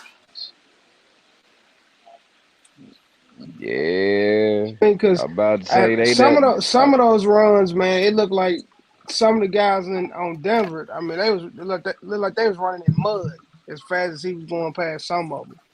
So, well, before you two came in, I said this, and I'm like, I hope this doesn't come back to bite me in the ass, but you probably have seen this clip, Coach. It was on NFL Films, and it was with Coach Dick Vermeil, the one for the old Rams team and the Eagles. And he was talking about his running back, Marshall Faulk, and he was like, literally, he's like, Marshall Faulk is a running back that his feet move based off of what his eyes see. And I literally remember that one play where Gibbs is running down the right hash line, and he goes like for damn near 40 yards, and he is just literally bouncing off people like a pinball machine because he is just literally watching his eyes and his feet are reacting. And I'm like, dude, that's something you cannot teach. He is just bouncing and juking, and people cannot tackle him. Exactly. I approved that message day because even when I played running back, I mean, the only thing that kept me from like, you know, just having a bad day, I had to improve my vision. Once I improved my vision, coach was putting me in all damn day. Yep. But all right, let's move into another topic here for Coach and Chris. So this will be for Coach. So I know Coach is going to have fun with this one because I know he's a big fan of him. So here we go. Sam Laporta has been one of the many Lions players that had a stupendous game for the Lions. So here comes my question to you. Do you think that Sam Laporta is the biggest steal for Brad Holmes' 2023 draft? No, I think the biggest steal for me would be Brian Branch. But, yes, Laporta is a steal because I remember when he picked Sam Laporta, and everybody was upset because they believed we should have went Michael Mayer. And so now looking at that in hindsight is 2020. I mean, to me, and I'm not overzealous because we won yesterday. Sam Laporta to me is the second best tight end in the league. You think he's better than Kittle? Who? George Kittle, because most people unanimously agree that the top two tight ends are George Kittle of the Niners and Kelsey of the Chiefs. To me, they both come from Iowa, so I can go 2A, 2B, but I don't think he's that far behind Kittle. All right. But I'll ask you this since we're talking about Laporta. What was your thoughts on Laporta's performance yesterday? Those 3 touchdown grabs off of 5 catches. I mean, it was crazy. The first touchdown was almost something like Mike Dicker from the 60s, 70s. I mean, you can't do nothing with him. Once he gets the ball in open field, I mean, he's almost unstoppable too, and I think he's close to 1,000 yards. He might be in the 760s, somewhere in that range. Currently, right now, Sam Laporta is at 758 receiving yards. Think about this. He is 19 yards short of breaking the Lions' receiving record for a tight end. Think about that. And he is only 150-something yards short of breaking Amon-Ra St. Brown's rookie receiving record held by a Lions receiver that was set in 2021. And then also, doesn't he have, 8, almost 10 touchdowns? He has 9. No, so, I mean, come on. I wasn't high on T.J. Hockenson, but very high on. I mean, Hockenson, I'm not going to take anything away from Hockenson. He's a great receiving tight end, but he can't block for shit like freaking Laporta. Yeah, he can't block. Laporta does it all. Like, literally, they said, I think, after the broadcast when they were doing the postgame show, they're like, what can't this guy do? He's a stud. If you're not going to say Laporta is better than – if he's not top 2 tight end, he's the most complete tight end in the NFL. Number one. Go sing. I've said it before. I'll say it again. When arguably the best tight end to play the game in the last I'd say 15 years, when he's asked what his favorite tight end in the NFL right now is, he doesn't say Kelsey. He doesn't say Kittle. Gronkowski says it's Sam Laporta. That's his tight end. Yes, sir. You know, me and one of my friends had a conversation last night. He said, "What would you rank Laporta?" I'm like, "He's easily top 3." I'm like, "You could slide him in there too, because Kelsey's more of a receiver than a tight end." Yep. All right, so this will be the last question for you guys until we're back up to speed here, but here we go. Oh, you don't mind if I throw a little bit in there? Go ahead. I was about to say, this dedicated to my boy DC. Break out the cigars and the whiskey. That's a grown man. He acts like he been here before, and he easily can climb up number 1. I mean, 150 ain't nothing when he getting over that a pop every game. I mean, he had his bad games, but he can come back though. What did Kelsey and Kittle do their rookie years? I'd have to check that out here. Give me a second while I go check that out. But I'm pretty confident that not much. They didn't do that much. Nah. Hold on here. But let's see here. Travis Kelsey, rookie year. Okay, let's see here. They weren't as good as Laporta's. I'll just say that. No, he wasn't. Hold on, I'm checking the stats. Top 5 tight end in the league. Travis Kelsey's rookie year, he had no catches for no yards. So that's Travis Kelsey. Didn't he? That's Travis Kelsey's rookie year, and then George Kittle, rookie year. Just do stats. That's easier. George Kittle's rookie year, he put up. Let's see here. He had 483 receptions for 515 yards and 2 touchdowns. So, again, Laporta's already beaten him out of the water on that one. Long way from Starbucks, homie. Yep. So, all right here. Last question for Coach and for Chris, and then we're back onto our regular program. So, here we go, Coach. I know you're going to have fun with this one because we've already talked about it a little bit, but here it is. Jared Goff had a rough month for the fans, from the fans. But in this game against the Broncos, he pretty much shut them down with a 5-touchdown performance. So I have to ask you this question. Do you think Goff has re-earned the trust of the fans? What do you think? After last night, most def. And what people got to understand, I think, man, you talk a lot about Jared Goff. And I play quarterback. Like, every game, he's not going to have 150, 140, 130, 120 QBR. It's not realistic. Okay, and so people got to expect he's going to have, as long as he has more great games like he had last night than bad games, then he's a solid quarterback. Yes, we know what we're getting with Goff. For me, I'm like, you know, he's going to have bad games. That's the realism of the NFL. I mean, Patrick Mahomes, he looked just like Jared Goff in the past month, if you want to be realistic. Josh Allen you want to be realistic. Josh Allen has had a bad year all year. More turnovers than everybody else. Well, think about it this way. I mean, you made a great point there, Coach, and I know you watched the videos because that's where you got that from. In the last 4 games prior to this one, Jared Goff and freaking Patrick Mahomes' stats were nearly damn identical. Nearly damn identical. Then you take a look at Justin Herbert, a quarterback that people also wanted to get. Again, for the last 5-6 games before he got injured with that index finger, passing statistics damn near identical. So it's like, listen, you guys want to say, oh, Goff sucks because he's had 4 bad games. Well, in reality, no, he had 3 bad games over 4 weeks because I'm not taking anything against his Saints performance because that Saints game, if he doesn't complete those 2 third-down throws at the end of the game, we don't win. So it's like, people thinking that a quarterback, if he has a bad game or 2, is a bad thing is like, okay, here, time out here. Peyton Manning threw 6 interceptions in 1 game. Tom Brady had 6 games in his entire career with 4 interceptions. Drew Brees had a game with 5 interceptions. Big Ben had a game with 5 interceptions. It's part of the game. Mm-hmm. It is going to happen. There is no such thing as where a good quarterback cannot have a bad game or, hell, even a bad couple of games. Right. And so the I got an update for everybody. Go ahead. The Dallas Cowboys are getting whipped 31-3. Yeah, God. they get ass kicked. I'm watching that now. They get God. Hey, think about it this way. Think about this. I'm not going to say we're going to beat Dallas, but if we play the same game that we did against Denver against Dallas, oh boy, that's going to be a fun game. Playing like that. Yes, I agree. That is going to be a fun game. I'll say that we can pull it off. We may pull it off by 3. Count him up.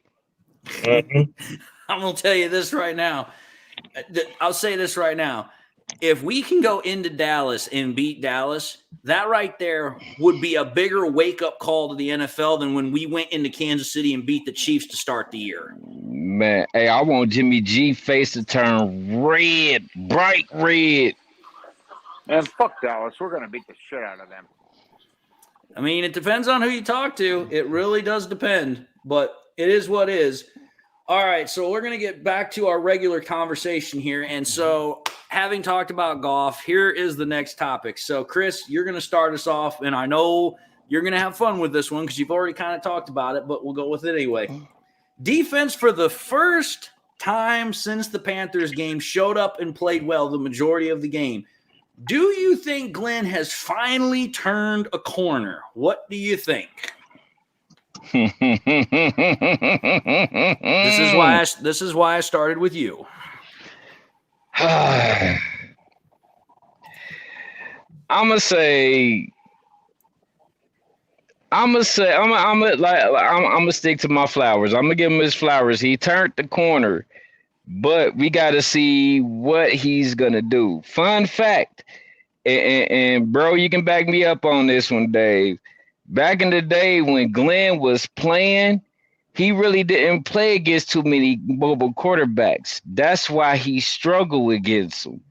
But if he can get off his high horse and look at some of these films that the Eagles and the Cowboys lost to with these mobile quarterbacks, he'll be back on my list. He'll be back on my good list. But if he stays stubborn, I'm still gonna be on him. But I'm giving him his flowers today. He all right. All right. What are your thoughts, Coach? What are your thoughts on Aaron Glenn and the defensive performance from yesterday? I'm going to piggyback on what Chris said. I'll give him his flowers for yesterday. But we've seen this before. Until we can do it on a consistent clip, I'm not going to eat the cheese just yet. But the defense, Effie, awesome. I mean, he looked awesome. And you know, man, I've been talking to you, Chris. Jared Jacobs wasn't out there, and we look completely different in the second. Yes, we do. Because nobody got burnt. Those second and longs, third downs, when they need a first down or a big play, it always seems to go to Jared Jacobs. Khalil Dorsey looked awesome. The pass rush was nice. It didn't just come up the middle. I mean, we blitzed Kendall Valdor. We was blitzing from everywhere. So, and to me, Bruce Irvin is the unsung hero of the whole thing. He didn't get a sack, but he was on Russell Wilson's ass all night long. Yeah, he was. But you want to know who the cherry on top of this ice cream cone? Big Bugs. Yes, Bugs did his dang. Yeah, Bugs definitely had himself a kind of like, oh, you think I'm not that good? Okay, hold my beer. Right. All right. So, DC, are you there, or are you still taking I think DC bowed out. It's whatever. So next is Chemical. What are your thoughts on the defense, Aaron Glenn, blah, blah, blah, blah, blah? Well, I love what they did last night. I love the scheme, the way they were set up. He just got to show me some more. I got to see some more. I got to see consistency. I got to see I got to see the same players out there that was being dogmatic out there. I got to see it. If we do this stuff for the next 3 games going into the postseason, like I said last night in the chat, that we can whip whoever. No, I totally get what you're saying. I really do.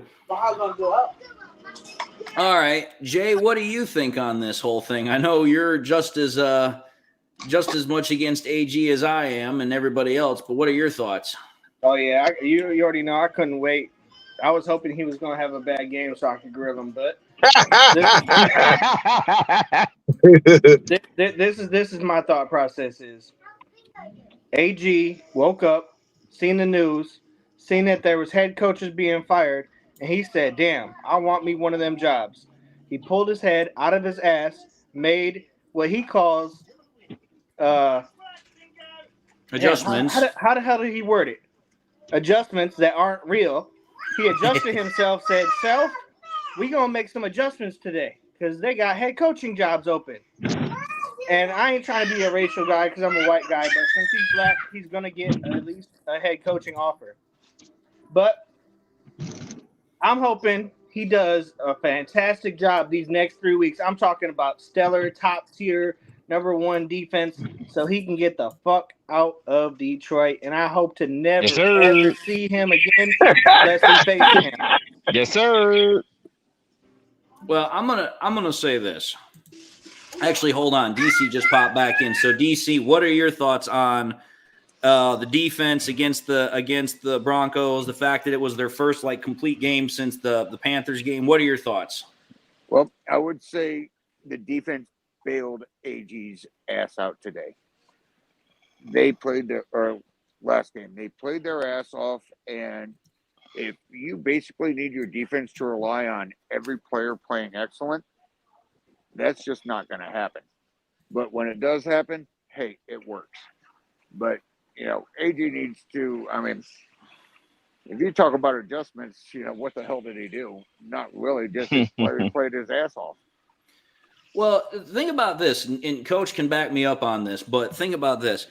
Everybody wants to say, well, the players have to go out and they have to play well. Okay, that's fine. But again, what is a coach's job? A coach's job is to teach the sport, teach the game to them, but also put them in a position to succeed. What has been the one problem that Aaron Glenn has had? He has put players in spots where they do not perform well. Again, think about it this way. What is Aiden Hutchinson better at? Is he better in 3 stance or is he better in 2 stance? He's better in 2 stance, yet we've seen him constantly going into 3 stance. Yes, sir. James Houston, he's a pass rushing specialist. Use him in pass rushing specialist situations. Instead, what does AG do? He puts him out on coverage when he hasn't had a whole lot of training experience in coverage situations. Hey, you've had Jerry Jacobs as your #2 cornerback. He's been asked pretty much all year, getting roasted. You take him out for 1 game, and then all of a sudden, we're able to stop freaking Russell Wilson, Jerry Jeudy, and freaking Cortland Sutton, 2 of the best wide receivers in the game, when all year we've been getting roasted on defense.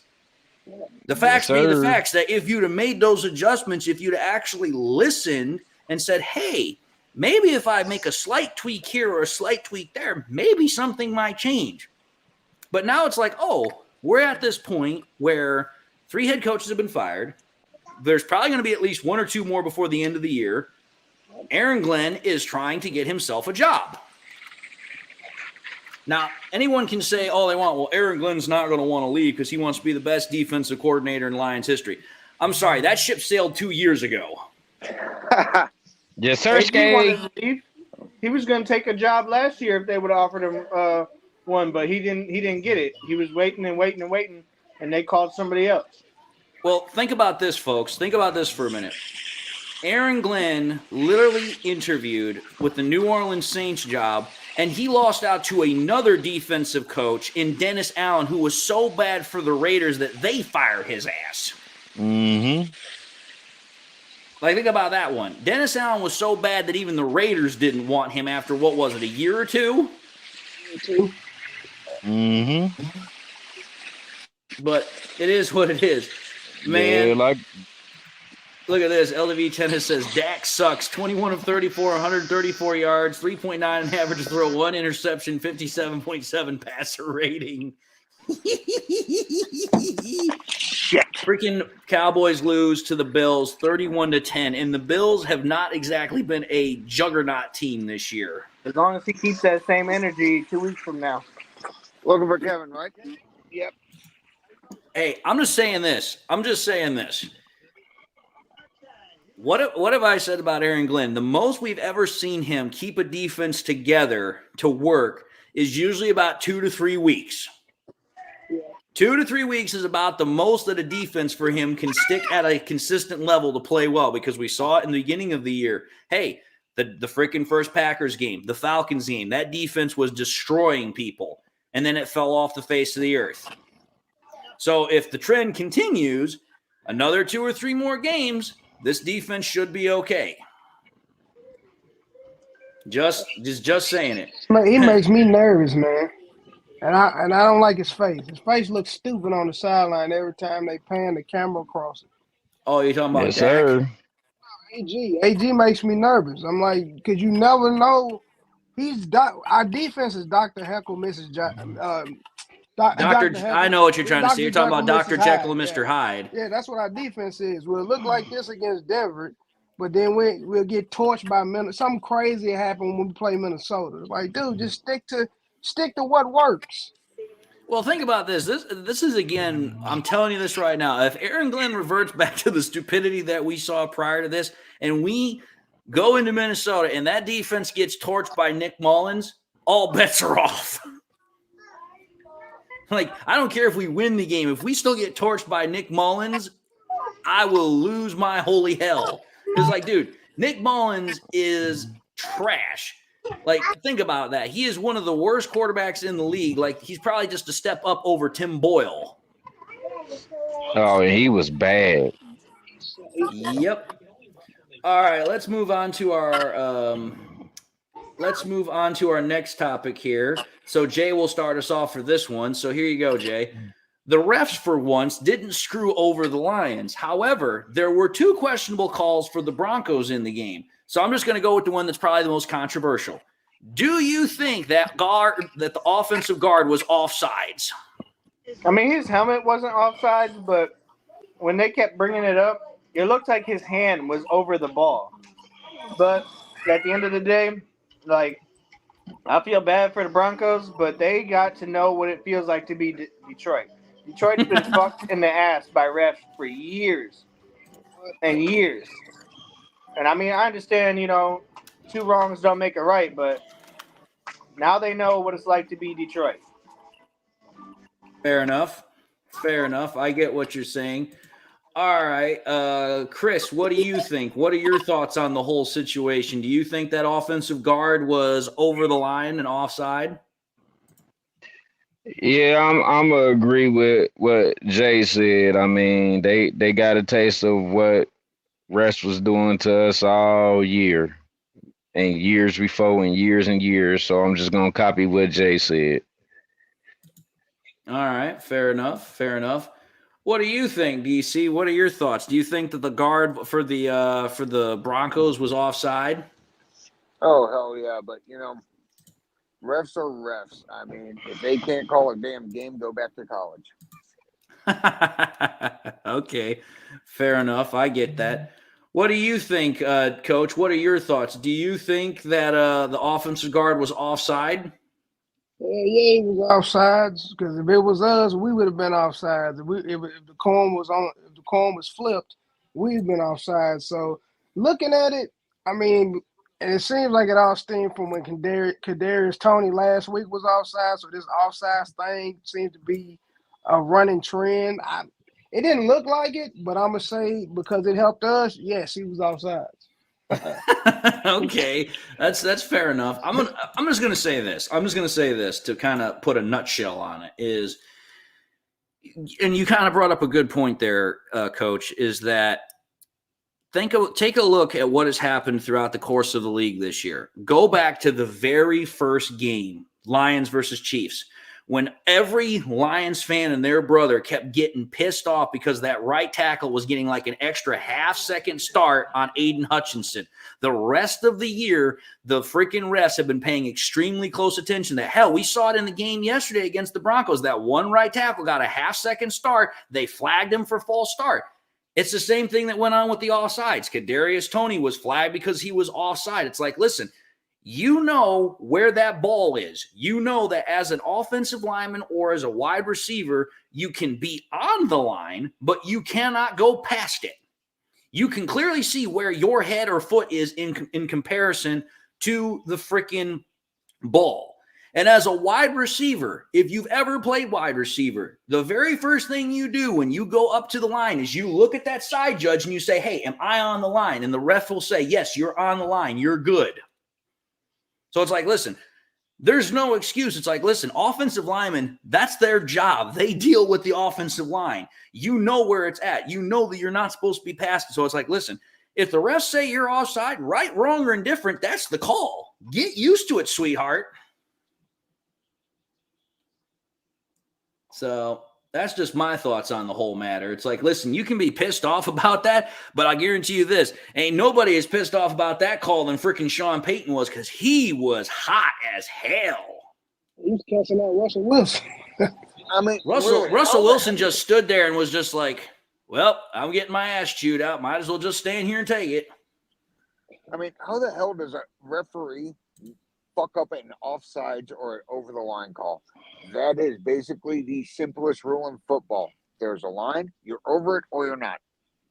I don't know what the fucking problem is. And again, here's the thing about that whole rule that also kind of bugs me. It's like, listen, what is on the field? What is on the field when you are lining up? There's hash marks, there's lines, which tell you, hey, there is a line that is literally going across the field that tells you where that lateral movement is or that linear movement is. Do not cross this. Again, my dad kind of gave me a fun little saying when I was growing up mowing his lawn.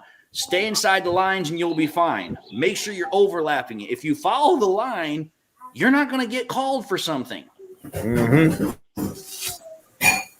But, well, all right, the thing here. is that they need to call him. I mean, I know. I just switched my phone. The phone's about to die out. Oh, it's all right. I understand. Hey, if AG doesn't want to use Bugs anymore, anybody else think we should put him in at fullback the way he's been running that rock? Hey, I'll say this. I mean, we got a lot of fullback options right now. Rodrigo, Laporta, Bugs. I mean, dude, think about that nonsense. Put the big man in there and let him pick up them yards. Hold on a second. There's twice can't forget about Ponies too. Tried to run to the touchdown with it. Yep. All right, so here we go. We're going to move into our next topic here. Coach will be up first, so here it is. The Lions on the year have completely swept both the NFC South and AFC West divisions. Yes, is this something that has impressed you, or rather, did you expect it? What are your thoughts, Coach? It definitely impressed me because there was a couple of games, especially in the AFC West, that I was nervous about. Kansas City being one, the Chargers being a trap game. Never wasn't really worried about the Raiders. And the way Denver had been playing lately, it was kind of one of those iffy games as well. The NFC South is they cheat. That's a cheat division, so I wasn't really worried about the NFC South. The Buccaneers game, maybe, but no. The NFC South, I never was worried about it. AFC West, I thought we'd probably go 2-2, maybe playing them, but to sweep the AFC West, I'm definitely impressed by that. All right, fair enough. What about you, DC? What are your thoughts on the facts that the Lions have swept two different NFL divisions this year? I kind of expected it, but it was impressive. I mean, think about that. I mean, we play 17 games in a season now, and it's like that means that literally half of your schedule, you literally swept 2 out of the 8 divisions in the NFL. Think about that. You completely dominated 2 separate divisions. I mean, really, aside from Kansas City, I think most of us had us winning all 3 of the other games. Fair enough. Fair enough. I expected it, but it's impressive nonetheless. I mean, yeah, it is. I mean, don't get me wrong. I mean, I do agree with what Coach said. The NFC South, like, I don't care what anyone says. The NFC South has been arguably one of the weakest divisions in football for probably the last 5 years. That division has not been good since Drew Brees and Matt Ryan ran it. And even at the very end, Matt Ryan was not that good.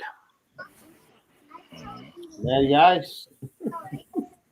But, all right. Cam MVP year, probably the last time the NFC South was, I guess, decent, and that's what, 2015? Yep, because that was the year that the Broncos won the Super Bowl. Yeah.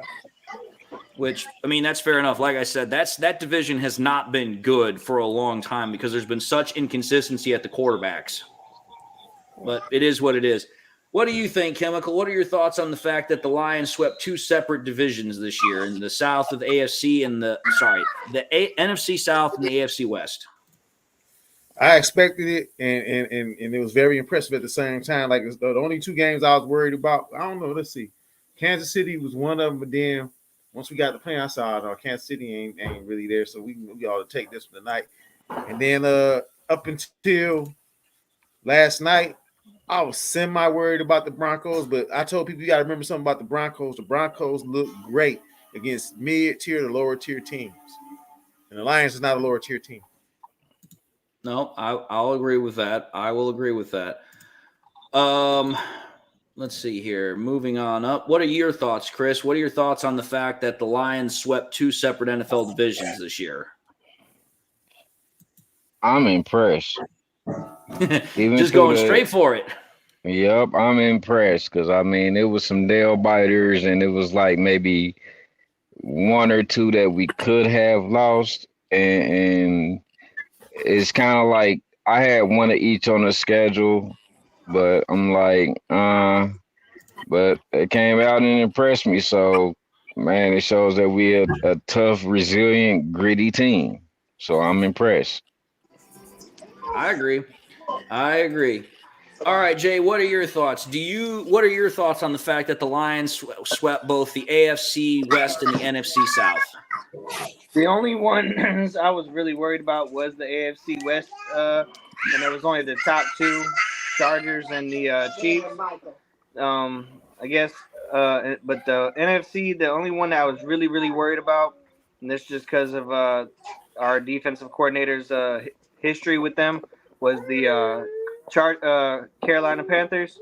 But I mean, I was impressed with the AFC West, and I expected the NFC South, all except for Carolina, because last year they ran all over us. Yeah, I mean, here's what I'm going to say. The NFC South doesn't really surprise me all that much because, again, you have to take a look at that division as a whole. And the best way I can describe that division is you have to take a look at the quarterbacks. Carolina Panthers, who's their quarterback? A midget. Take a look at the Falcons. Who's their quarterback? Oh, that's right. Desmond Ridder, a guy who can't really throw all that well, even though he has some really nice receiving options. Who's the Saints quarterback? Derek Carr, probably the best quarterback in that entire division, and yet the Saints are barely a 500 team right now. And then you have let's see here. I talked about Saints, Falcons, Panthers. Who's the other team that I'm forgetting? Tampa Bay. Thank you. Tampa Bay. Baker Mayfield. Honestly, having a really good year for the Broncos, for the Bucks. Yeah, he had a really great game today. He had a 4-touchdown performance, perfect passer rating. That's a great game for Baker Mayfield. But again, even despite the fact that Baker Mayfield and freaking Derek Carr, the two best quarterbacks in that division, both of those teams are barely at 500. So that right there tells me exactly what I need to know about that division. It's a subpar to mid division, which tells me not a really good division. Then you take a look at the AFC West. The AFC West impressed me because take a look at the teams out there.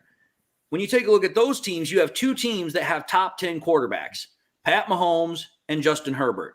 And take a look at those games that we won against those two teams. We won against the Chargers by 3 points. We won against the Chiefs by 1 point. Then you take a look at the other two teams that are ass. We spanked the freaking Broncos back to the freaking Stone Age, made them look like the Denver Ponies. Then we go out the Raiders and we give them a black eye to match the one that they've already got an eye patch on. So I'm just simply saying here, it's like, listen, the NFC South is like, yeah, I was kind of like, okay, we're going to handle business with the South. But the AFC West is like, listen, I always told people, I'm like, that Chiefs game, that Chargers game, those are the games that I'm like, okay, we've really got to win those games because think about it. The Raiders game and the Broncos game, those were at home. Chances are we were going to win those games. But the Chiefs and the Chargers, those were on the road. Those are hostile environments. You got to go in, you got to win. So that's just my personal thoughts. But all right, here, let's Oh, boy. Oh, boy. This is going to be a fun one. So here we go. Jay, I know you were just talking about the one coordinator, so have fun with this one. Speaking of the Chargers, after the shellacking they got from the Raiders, fired their head coach and GM. Many have speculated that offensive coordinator Ben Johnson is a prime target for the job. What are your thoughts? Oh, yeah. I think he's a prime target for that job. I mean, you got a young quarterback who needs an offensive guru. You got some decent wide receivers out there. You got a really good running back. You need a guy who can put all the pieces together and whatnot. And I think he's a prime target. I mean, if he doesn't get a call about it, the Chargers organization is dumber than a box of rocks. Like, well, to be fair, nobody ever said that the Chargers' brains got smacked with a bolt of lightning. I mean, that's just me. I would be sad to see him go, but I would be happy to see him go somewhere where I think he could take a team and turn it into a top competitive team. All right, fair enough. What are your thoughts, Chris? What are your thoughts on the facts that offensive coordinator Ben Johnson could be a prime candidate for the Chargers job? I think that, I mean, I say sadly that, yeah, he's a prime candidate for him. And I mean that he actually have full control because of what he showed with us. So I would hate to see him go, but yeah, I think that he'll be a nice fit there developing the quarterback. All right, fair enough. Fair enough. What about you, Chemical? What are your thoughts? I would hate to see him go because he will be a nice fit there. But don't they have Kellen Moore that's on their radar too? That's actually already there. Yep, I was going to talk about that, but good of you to bring that up. So good point there, Chemical. Good point. What are your thoughts, DC? What do you think about Ben Johnson being a considered great fit for the job for the Chargers that just opened up? I think if the Chargers hire another coach under the age of 40 or 50, they're fucking stupid. It didn't work. It won't work. Yeah. Ben Johnson could be a great head coach in the future. He needs more time. Staley could have been a good coach, but he needs more time.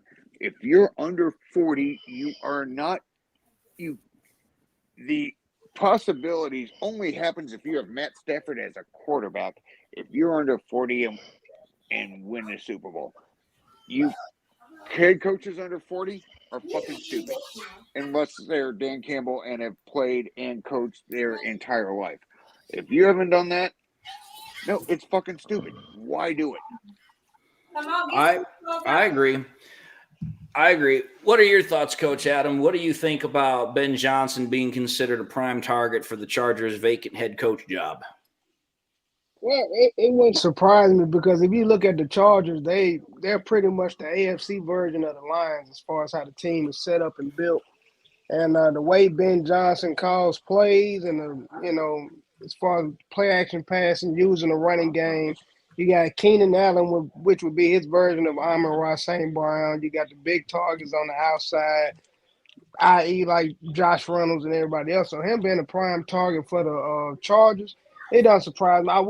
I'll be sad to see him go because, it's the what if factor. What could we have been if he, stay another year or so?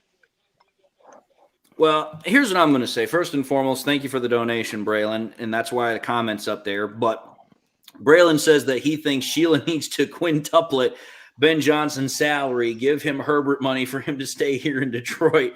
Here's what I'm going to say.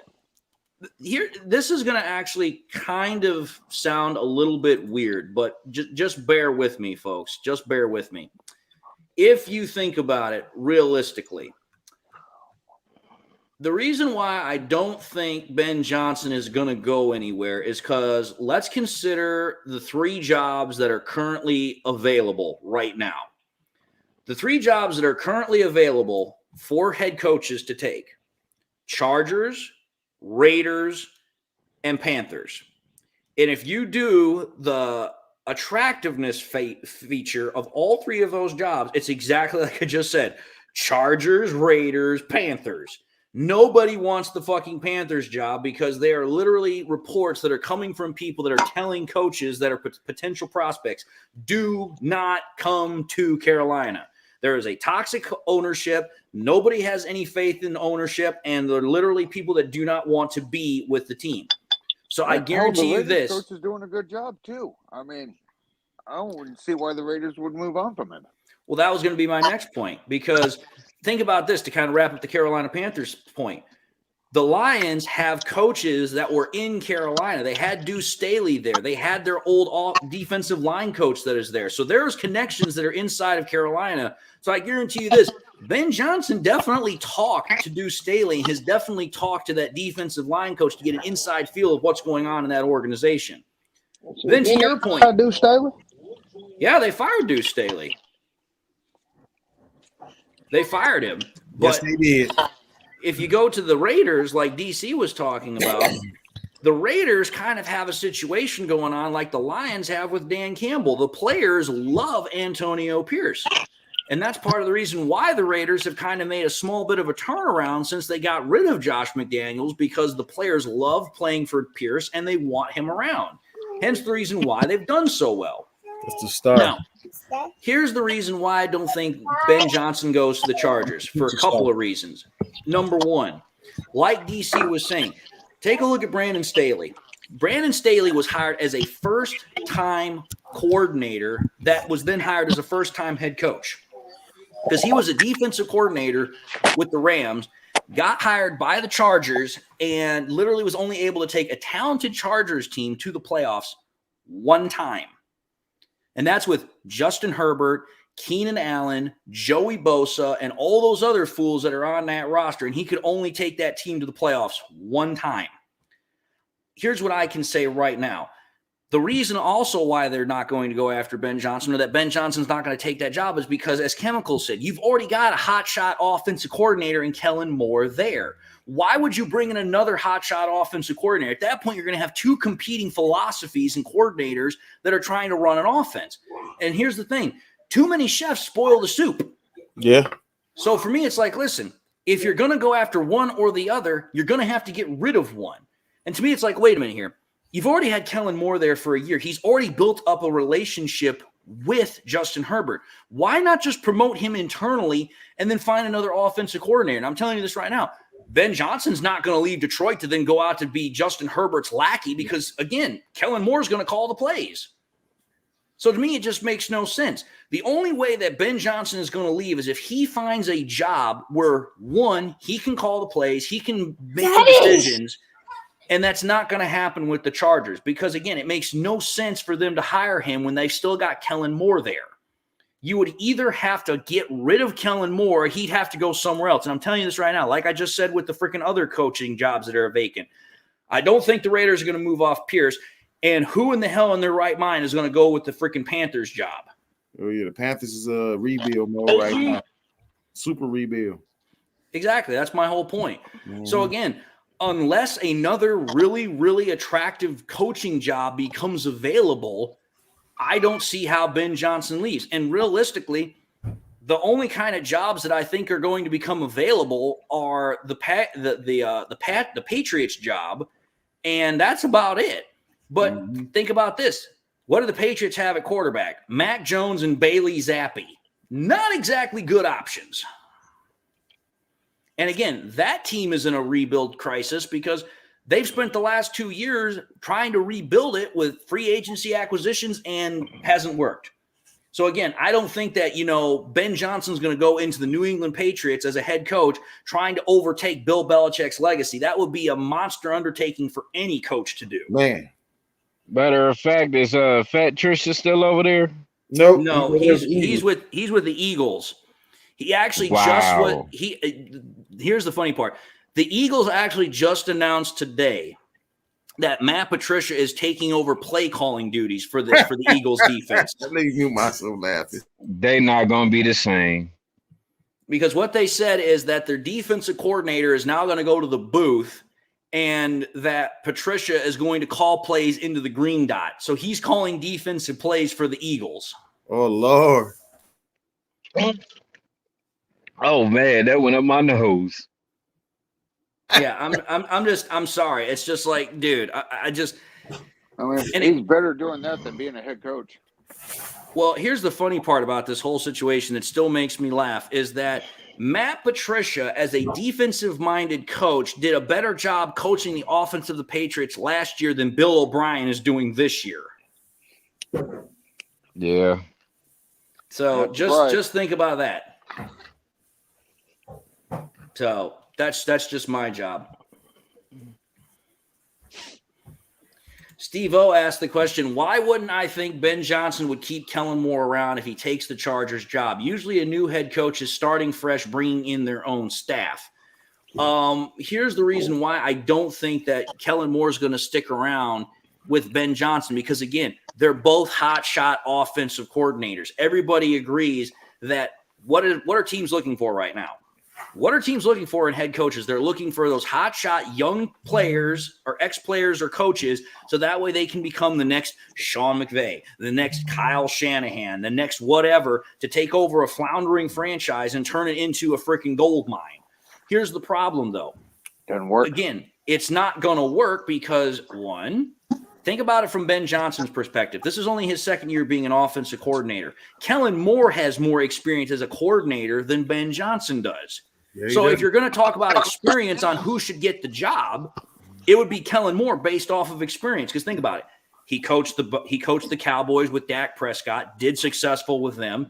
He coached Justin Herbert, did successful with him, at least as an offensive coach.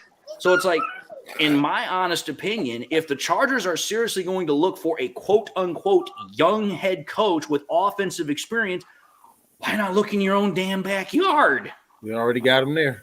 Exactly. Mm-hmm. Not that it's going to be an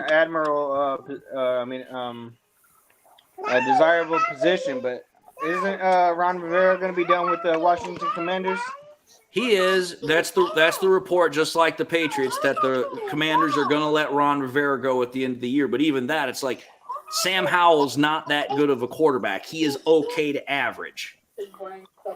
I mean, don't get me wrong. Sam Howell has been behind arguably the worst offensive line in the league because he's been sacked damn near 70 times. Woo. But it's like, dude, that's it's like a nice way to put it. Yeah, so it's like, damn, it's like, again, there's pieces there, and you're going to have a brand new ownership team because it's not Snyder that's the owner now. It's now a new ownership team. But it's like you have to ask yourself this question. Do you really want to walk into a team that for the last 3 years has bounced from the last couple of years has bounced from the Redskins to the football team to the Commanders? They can't even get their name right, let alone figure out how to play football. Hell, they can't get their ownership right. They can't get their coaching staff right. It's a damn mess. Yep. But it is what it is. I don't see a coaching job situation that is ideal for what Ben Johnson is going to need to work. But again, maybe that's just me being a Lions fan and being optimistic, but I'm just looking at it like, listen, coaching situations have to fit what the coordinators are looking for. And I just don't think that Ben Johnson is going to skip town to go and take over in Charger Town when that division is pretty much ran by freaking Patrick Mahomes anyway. But again, that's just me. All right, second to last conversation topic of the night. So Coach will be up for this one first. So here it is. The Lions are set to travel to Minnesota to face their division rival, the Vikings. This game could clinch the Lions' first divisional title since 1993. How big is this game for the Lions? Not only is this game huge for that reason, but with Dallas losing and if the Eagles lose, does that slide us to 2 if we win, or are we still stuck in 3? Well, right now, let me just check here to make sure I've got my facts straight. Cowboys slid down, didn't he? Well, the Cowboys are already in the playoffs because even though they lost, they clinched a playoff spot. But yeah, I'm checking the standings here just to be certain. That's what I'm looking at now. Loses tomorrow, we clinch a spot, right? If the Seahawks lose tomorrow, yes, we clinch a spot as well. But here's the thing. The Cowboys right now, according to the standings on ESPN, they're 10-4, just like the Lions. So record-wise, we're the same. But think about this. The Cowboys are 7-3 in the conference matchups, while we're 6-3. So if the Lions go into Minnesota and they win against Minnesota and go to 11-4, at that point, then they would move up to the second seed because now they not only have a better record overall, but they're also tied with the conference totals. So then at that point, now not only have you clinched a divisional title, you've also clinched a playoff spot, and now you're set for those last two games to be about, okay, who wants those top seeds the most? Yeah, the Minnesota game, it just changed. The narrative has changed. I mean, that's probably, because that builds up to that Dallas game. So, yeah, the Minnesota game is huge now. That's, man, for us, that's almost like a conference championship game. We beat Minnesota, beat Dallas, and we get a 2 seed. Yeah. Yep. So what do you think, DC? What are your thoughts on this game that we got coming up against Minnesota? Well, while it's not going to end our season, I say let's kick their ass and keep our long hair flowing and middle finger in the air. You just want to see more of those Lions fans that have got the freaking Anzalone wigs. Dude, you've seen my hair. I know. I've seen it. I've seen it. I'm a long-haired redneck rock and roll son of Detroit, and that's the way it's going to be. Oh, boy. All right. What do you think, Chemical? How big is this game for the Lions coming up against the Vikings? Like, I concur with my brethren over here, man. This is like a conference championship right here. And we got another game at home against them anyway, which I think we're going to smack them in too. And anyway, if you look at the way Minnesota set up, they're on a decline. They've been declining since Cousins came out. They done won a few games here and there, but field goals, you can't come beat us with no field goals. Well, the best way I can look at it is this. Like, the Vikings have maintained their Cinderella story. Like, the fact that with Cousins going out with injury, you've been able to pull off some wins with Josh Dobbs and have a feel-good story. It's like, listen, that's all great and all, but let's snap back to reality, shall we? You ain't going anywhere with Josh Dobbs or Nick Mullins as your quarterback. It ain't going to happen. We just lost last night, so. Oh, yeah, and not a good look. Don't get me wrong. The fact that the Vikings put up a good fight against a Bengals team, I'll give them credit for that. Yeah. But at the same time, that's a Bengals team that's led by Jake Browning. Right. I was about to say, that's not a Lions team that's led by Jared Goff and has all the offensive ensemble weapons to go with it. That's a backup. Exactly. And think about this. I'm going to check this out while I hand it off to Chris here. But, Chris, what are your thoughts about this game coming up against the Vikings? Well, like everybody in the panel pretty much saying, it's a huge game because it gives us the playoff clinch. But, I mean, realistically, I think we should already have it and just, man, treat every game like it's our last, like it's the playoffs, like the panel has been saying also. But yeah, it's definitely huge. Don't go in with the big head. And so this is what I was gonna say while you were answering, Chris. Think about this, folks. Who are the last two teams that the Vikings have played? The Vikings and the Raiders. Both backup quarterbacks, floundering teams. And then the team before that, it was the Bears, a floundering team. The last time that the Vikings have played a really, really good team at the time that they played them was the Broncos, and they lost by 1 point, and we just spanked the Broncos. Did Minnesota just play Southern Georgia and Ohio West Technical Institute? Something like that. I mean, maybe. All right, Jay, what are your thoughts? What are your thoughts on this game we got coming up against the Vikings?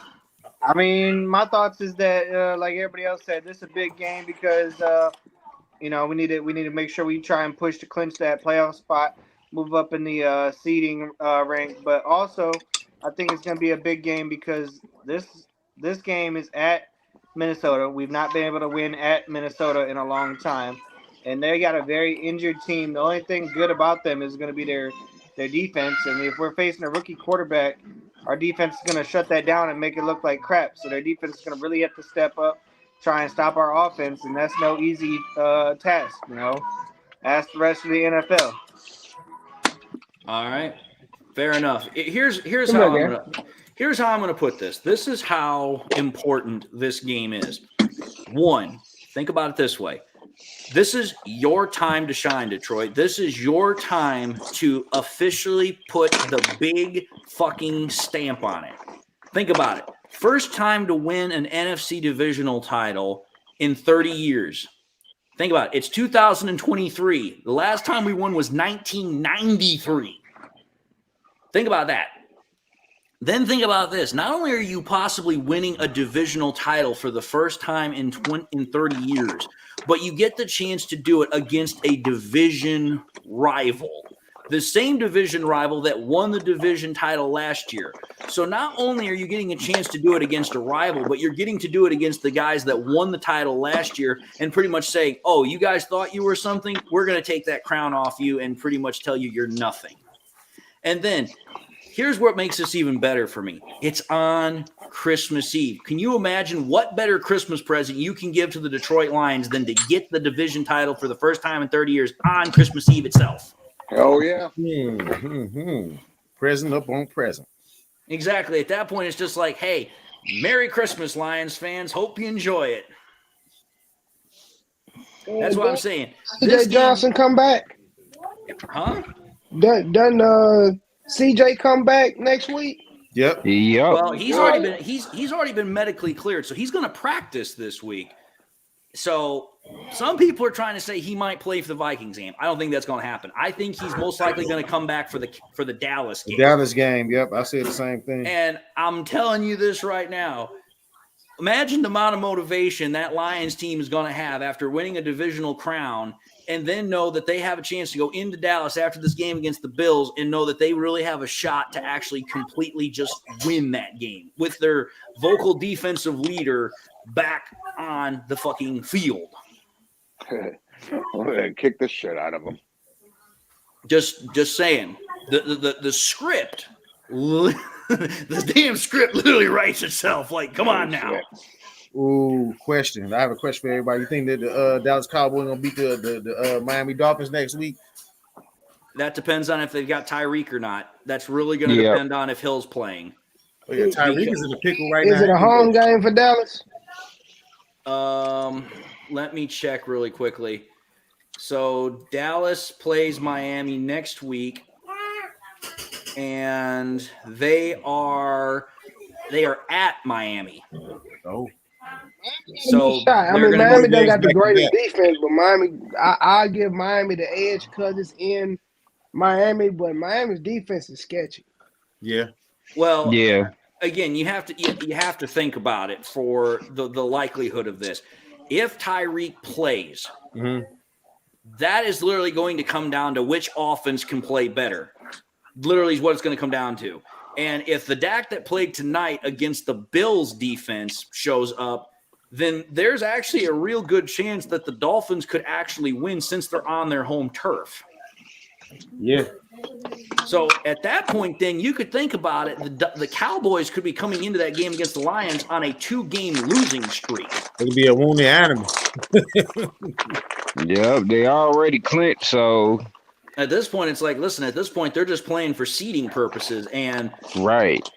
Who knows? If they lose another game, at that point, there's no chance of them getting the first overall seed. Nope. But, all right. That was our last topic for the night. So, I'm going to say thank you to everybody that showed up for the stream, both those that are the people that are in the panel, also for those that are commentators. You guys have been absolutely amazing, and I do apologize that we had to wait a day to do this, but I was not wanting to do this literally right after the game last night. Yeah. That would have been way too freaking late, even though Sunday we wouldn't have most likely had to work for most of us. But still, it's like people want to go to sleep. People want to get some rest. Fuck that. Sleep is for the weak. But all right. Once I'm about to go to bed. Having said that, I am going to tell everybody good night. It is a great day to be a Lions fan because we are 10-4, and we are literally one game away from clinching a playoff berth for the first time since 2016, folks. So if you're going to get their ass whooped tomorrow. I was about to say, if you're going to watch a game, make sure you watch the Eagles and Seahawks and root for the Eagles for once. Oh, yeah. But until tomorrow and until the next time we come in, I'm going to say this right now. I am going to be at home for the holidays, so we will not be doing a game stream or a post-game stream because I'm going to be watching the Christmas game with my uncles and my father. So that's even more important for me this game because what better thing than to watch a game for a division title for something that I wasn't even around for the last time it happened. And I get to do it with my uncles and my dad. Oh, damn, they're making me feel old. But all right, folks, I just want to say good night. God bless. One Pride, and I hope you all have yourselves a happy holidays, Merry Christmas, Happy New Year, the whole works. So